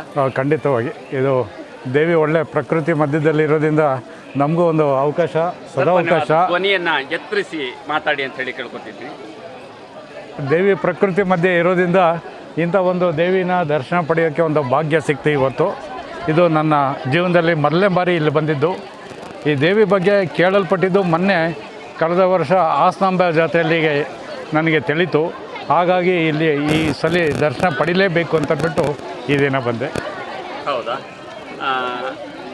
ಇಲ್ಲಿ ಬಂದರೆ ಅನುಕೂಲ ಆಗುತ್ತೆ ಅಂತನಾ ಅಥವಾ ಮನಃಶಾಂತಿ ಸಿಗುತ್ತೆ ಅಂತನಾ? ಯಾವ ಉದ್ದೇಶ ಇಟ್ಕೊಂಡು ಬಂದ್ರಿ ನೀವು? ದೇವಿ ದರ್ಶನನೇ ಒಂದೇ ಉದ್ದೇಶ. ಒಂದೇ ಉದ್ದೇಶ. ಧನ್ಯವಾದಗಳು ಸರ್. ಈಗ ನೀವಿಲ್ಲಿ ನೋಡ್ತಾ ಇದ್ದೀರಾ, ಅದೇ ರೀತಿ ನೋಡು ಕೂಡ ನಿಮ್ಮ ಗೆಳೆಯರಿಗಾಗಿರ್ಬೋದು ಅಥವಾ ಬಂಧು ಬಳಗಕ್ಕಾಗಿರ್ಬೋದು ಇಲ್ಲಿ ಈ ರೀತಿ ಕಾರ್ಯಕ್ರಮ ನಡೆಯುತ್ತೆ. ಯಾಕೆ ಅಂತ ಹೇಳಿದ್ರೆ ನೀವು ಬೆಂಗಳೂರಿಂದ ಬಂದಿರೋದು ಅಂತ ಹೇಳಿದ್ರಿ. ಅಲ್ಲಿ ಮುಂಚೆ ಅದನ್ನು ನಮ್ಮ forest garden of Karnataka of India ಅಂತಲೇ ಹೇಳ್ಬೋದು ಲೆಕ್ಕಕ್ಕೆ. ಆದರೆ ಅಟ್ ಪ್ರೆಸೆಂಟ್ ಗಾರ್ಡನ್ ಫಾರೆಸ್ಟ್ ಆಗೋಗಿದೆ. ಸಾರಿ, ಗಾರ್ಡನ್ ಅಂತ ಹೇಳ್ತೀನಿ. ಅದು ಏನಾಗಿದೆ ಅಂತ ಹೇಳಿದ್ರೆ ಕಾಂಕ್ರೀಟ್ ಗಾರ್ಡನ್ ಆಗಿದೆ ಈಗ. ಹೌದು, ಬೆಂಗಳೂರು. ಹೌದು. ಆದ್ದರಿಂದ ತಾವು ತಮ್ಮ ಸ್ನೇಹಿತರಿಗಾಗಿರ್ಬೋದು ಅಥವಾ ಬಂಧು ಬಳಗಕ್ಕಾಗಿರ್ಬೋದು ಹೇಳಿ ಇಂಥ ಕಡೆಗೆ ಒಂದು ಭೇಟಿ ಕೊಟ್ಟು ಅವರು ಕೂಡ ತಮ್ಮ ಕೈಲಾಗಿದ್ದು ಸಹಾಯನ ಮಾಡಲಿ ಅಂತ ಹೇಳಿ ಕೇಳ್ಕೊಳ್ಳಿ. ಯಾಕೆ ಅಂತ ಹೇಳಿದ್ರೆ ಅವರು ಒಂದು ಸಹಾಯನ ಏನಾದರೂ ಮಾಡ್ತು ಅಂತ ಹೇಳಿದ್ರೆ ಆ ದೇವಿ ಅವ್ರಿಗೂ ಕೂಡ ತುಂಬ ಒಳಿತನ್ನು ಮಾಡ್ತಾರೆ. ಯಾಕೆ ಅಂತ ಹೇಳಿದ್ರೆ ಇಲ್ಲಿ ನಮ್ಮ ಇಲ್ಲಿ ಸ್ಥಳೀಯವಾಗಿ ಹೇಳಬೇಕು ಅಂತ ಹೇಳಿದ್ರೆ ಅಂಥದ್ದು ತುಂಬ ನಡೆದಿದೆ. ಅದೇ ರೀತಿಯಲ್ಲಿ ನೀವೆಲ್ಲೇ ಆಗಿರ್ಬೋದು, ಇಲ್ಲಿ ಅಲ್ಲಿ ಅಂತ ಇಲ್ಲ, ತಮ್ಮ ಸಮಾಜ ಸೇವೆಯನ್ನು ದಯವಿಟ್ಟು ಮುಂದುವರಿಸ್ಕೊಂಡು ಹೋಗಿ ಅಂತ ಹೇಳಿ ತಮ್ಮಲ್ಲಿ ಕೇಳ್ಕೊಳ್ತಾ ಖಂಡಿತ ಧನ್ಯವಾದಗಳನ್ನ. ಖಂಡಿತ. ಸಮಾಜ ಸೇವೆ ಅಂದರೆ ದೇವಿಗೆ ಸೇವೆ ಏನು ಮಾಡೋದು, ಏನು ಮಾಡಬೇಕು, ಸೇವೆ ಮಾಡಿ. ಅದೇ ರೀತಿ ಸಮಾಜ ಸೇವೆ ಅಂತ ಹೇಳಿ ಹಣ ಕೊಟ್ಟೆ ಸಮಾಜ ಸೇವೆ ಅಂತ ಹೇಳಲ್ಲ. ಯಾರಾದ್ರೂ ಒಬ್ರು ಏನಾದ್ರೂ ಕೆಳಗಡೆ ಬಿದ್ರು ಅಂತಾಗ ಅವ್ರನ್ನ ಎದ್ದು ನಿಲ್ಸಿ ಒಂದು ಅರ್ಧ ಗ್ಲಾಸ್ ನೀರು ಕೊಡ್ತಿರಲ್ಲ, ಅದು ಕೂಡ ಸಮಾಜ ಸೇವೆ. ಹಣ ಕೊಟ್ರೆ ಮಾತ್ರ ಸಮಾಜ ಸೇವೆ ಆಗಲ್ಲ. ಒಂದು ಮಾರಲ್ ಸಪೋರ್ಟ್ ಅಂತ ಇಂಗ್ಲಿಷ್ ಅಲ್ಲಿ ಕರೀತಾರೆ ನೋಡಿ. ಹೌದು, ಅದು ಒಂದು ಕೈಲಾಗಿದ್ದು ಅಳಿಲು ಸೇವೆ ಅಂತ ಹೇಳ್ತಾರಲ್ಲ, ಆ ರೀತಿ. ಇವರು ಪ್ರಸಾದ್ ಅಂತ ಹೇಳಿ. ಸರ್, ತಮ್ಮ ಹೆಸರು? ಪ್ರಕಾಶ್. ಇವರು ಚಂದ್ರು ಅಂತ ಹೇಳಿ. ಸರ್, ತಮ್ಮ ಹೆಸರು? ದುರ್ಗೇಶ್ ಅಂತ. ಶನಿವಾರ ಸಂತೆಯಿಂದ ಇಲ್ಲಿಗೆ ಬಂದಿರಾ. ತಮ್ಗೆ ಹೇಗೆ ಅನ್ನಿಸ್ತಿದೆ? ಖಂಡಿತವಾಗ್ಲೂ ತುಂಬ ಪವರ್ಫುಲ್ ದೇವರು ಹೊಸಕೋಟೆ ಕೆಂಚಮ್ಮನವರು. ನಾನು ವರ್ಷ ಬರ್ತೇನೆ ಇಲ್ಲಿಗೆ. ನಮ್ಮ ಅಕ್ಕನೂ ಕೂಡ ಇಲ್ಲಿಗೆ ಮದುವೆ ಮಾಡಿಕೊಟ್ಟಿದ್ದೀವಿ. ತುಂಬ ನಮಗೆ ಒಳ್ಳೆಯದು ಕೂಡ ಆಗಿದೆ. ತುಂಬ ವರ್ಷಗಳಿಂದ ನಾನು ಇಲ್ಲಿ ಬರ್ತಾ ಇದ್ದೀನಿ. ನನಗೆ ಕೂಡ ತುಂಬ ಒಳ್ಳೆಯದಾಗಿದೆ. ಕೊಡಿ. ಎಷ್ಟು ವರ್ಷದಿಂದ ನೀವು ಇಲ್ಲಿ ಬರ್ತಾ ಇದ್ದೀರಾ? ಸುಮಾರು ನಮ್ಮ ಅಕ್ಕನ ಮದುವೆ ಮಾಡಿಕೊಟ್ಟೆ ಒಂದು 18-19 ವರ್ಷ ಆಯಿತು. ಆವಾಗಿಂದ ನಾನು ಇಲ್ಲಿಗೆ ಬರ್ತಾ ಇದ್ದೇನೆ. ನಾನು ಈ ದೇವಿನ ತುಂಬ ನಂಬಿದ್ದೇನೆ. ನನಗೆ ತುಂಬ ಒಳ್ಳೇದು ಕೂಡ ಆಗಿದೆ. ಧನ್ಯವಾದಗಳು. Thank you so much. ಇವರು ನಮ್ಮ ಸ್ಥಳೀಯವಾಗಿ ಒಂದು ಪಕ್ಷದ ಮುಖಂಡರಾಗಿದ್ದಾರೆ. ಇಲ್ಲಿ ಪಕ್ಷದ ಹೆಸರು ಹೇಳಲಿಕ್ಕೆ ನಾನು ಇಷ್ಟಪಡಲ್ಲ. ಯಾಕೆ ಅಂತ ಹೇಳಿದ್ರೆ ಇಲ್ಲಿ ಪಕ್ಷಕ್ಕಿಂತ ಮುಖ್ಯವಾದದ್ದು ಮಾನವೀಯತೆ. ಹಾಗಾಗಿ ತಾವು ಕೂಡ, ಇವರು ಕೆ ಪ್ರಸಾದ್ ಅಂತ ಹೇಳಿ, ನೀವೇನು ಹೇಳಲಿಕ್ಕೆ ಇಷ್ಟಪಡ್ತೀರಾ ಪ್ರಸಾದ್ ಅವರೇ? ಮೂಲ ದೇವಸ್ಥಾನ ಇದು, ಕೆಂಚಾಂಬಿಕೆಯ ಮೂಲ ದೇವಸ್ಥಾನ. ಹಾಗೂ ಸುಗ್ಗಿ ಅಂತೂ ನಡೆಯುತ್ತೆ. ಅದೇ ರೀತಿ ಸುಗ್ಗಿ ಸಾರು ಅಂತ ಹೇಳಿದ್ರೆ ಇಲ್ಲಿ ಕಟ್ಟುನಿಟ್ಟಾಗಿ ಪಾಲಿಸ್ತಾ ಹೋಗ್ತಾರೆ. ಇಲ್ಲಿ ಪ್ರತಿಯೊಬ್ಬ ಮನುಷ್ಯನೂ ಅಷ್ಟೇನೆ ತಾಯಿ ಪಾಲಿಸ್ತಾ ಹೋಗ್ತಾರೆ. ಅದ್ರ ಬಗ್ಗೆ ಏನಾದರೂ ಎರಡು ಮಾತು ಹೇಳೋದಿದ್ರೆ ಎರಡು ಮಾತಲ್ಲಿ ಹೇಳಿ ಮುಗಿಸಿ ಅಂತ ಹೇಳಿ ತಮ್ಮಲ್ಲಿ ಕೇಳ್ಕೊತಾ ಇದ್ದೀನಿ. ತಾಯಿ ಕೆಂಚಾಂಬಿಕೆ ಜಾತ್ರಾ ಮಹೋತ್ಸವ ವರ್ಷಕ್ಕೆ 2 ಬಾರಿ ನಡೀತದೆ. ಚಿಕ್ಕ ಜಾತ್ರೆ ಮತ್ತು ದೊಡ್ಡ ಜಾತ್ರೆ ಅಂತೇಳಿ. ಅದರಲ್ಲೂ ಈಗ ದೊಡ್ಡ ಜಾತ್ರೆನ 8 ದಿವಸ ನಾವು ಮೊದಲು ಸುಗ್ಗಿ ಸಾರು ಹಾಕಿ ಅದರಲ್ಲಿ ಏನು ನಿಬಂಧನೆಗಳು ಬರ್ತದೆ ಅದೇ ಥರ ನಡೆಸ್ಕೊಂಡು ಊರಿನ ಹಿರಿಯರೆಲ್ಲ ನಿರ್ಧಾರ ಮಾಡಿ ನಡೆಸ್ಕೊಂಡು ಬಂದಿರ್ತಾರೆ. ಅದೇ ರೀತಿ ಈಗ ಇವತ್ತು ಸುಗ್ಗಿ ಕೊನೆ ರಾತ್ರಿ, ನಾಳೆ ತಾಯಿದು ಕೆಂಡ ಹಾಯ್ದು ಏನು ಪಾದ ಮುಟ್ಟಿ ನಮಸ್ಕಾರ ಮಾಡಿದ್ರೆ ಜೀವನ ಪಾವನ ಆಗುತ್ತೆ. ಭಾರಿ ಶಕ್ತಿ ದೇವತೆ ತಾಯಿ, ಎಲ್ಲರೂ ನಂಬಿದವ್ರನ್ನ ಯಾರನ್ನೂ ಕೈ ಬಿಟ್ಟಿಲ್ಲ. ತಾಯಿ ಆಶೀರ್ವಾದ ಪಡೆಯೋಕ್ಕೆ ವರ್ಷಕ್ಕೆ 2 ಬಾರಿ ಪಾದ ಮುಟ್ಟಿ ನಮಸ್ಕಾರ ಮಾಡೋಕ್ಕೆ ಅವಕಾಶ ಇರುತ್ತೆ. ಇದನ್ನು ಭಕ್ತಾದಿಗಳು ತಪ್ಪಿಸ್ಕೊಳ್ಳೋಕ್ಕೆ ಅವಕಾಶ ಆಗಲ್ಲ. ಎಲ್ಲರೂ ಇದಕ್ಕೆ ಭಾಗಿಯಾಗಬೇಕು ಅಂತೇಳಿ ಇಷ್ಟಪಡ್ತಾರೆ. ಧನ್ಯವಾದಗಳು ಪ್ರಸಾದ್ ಅವರೇ. Thank you.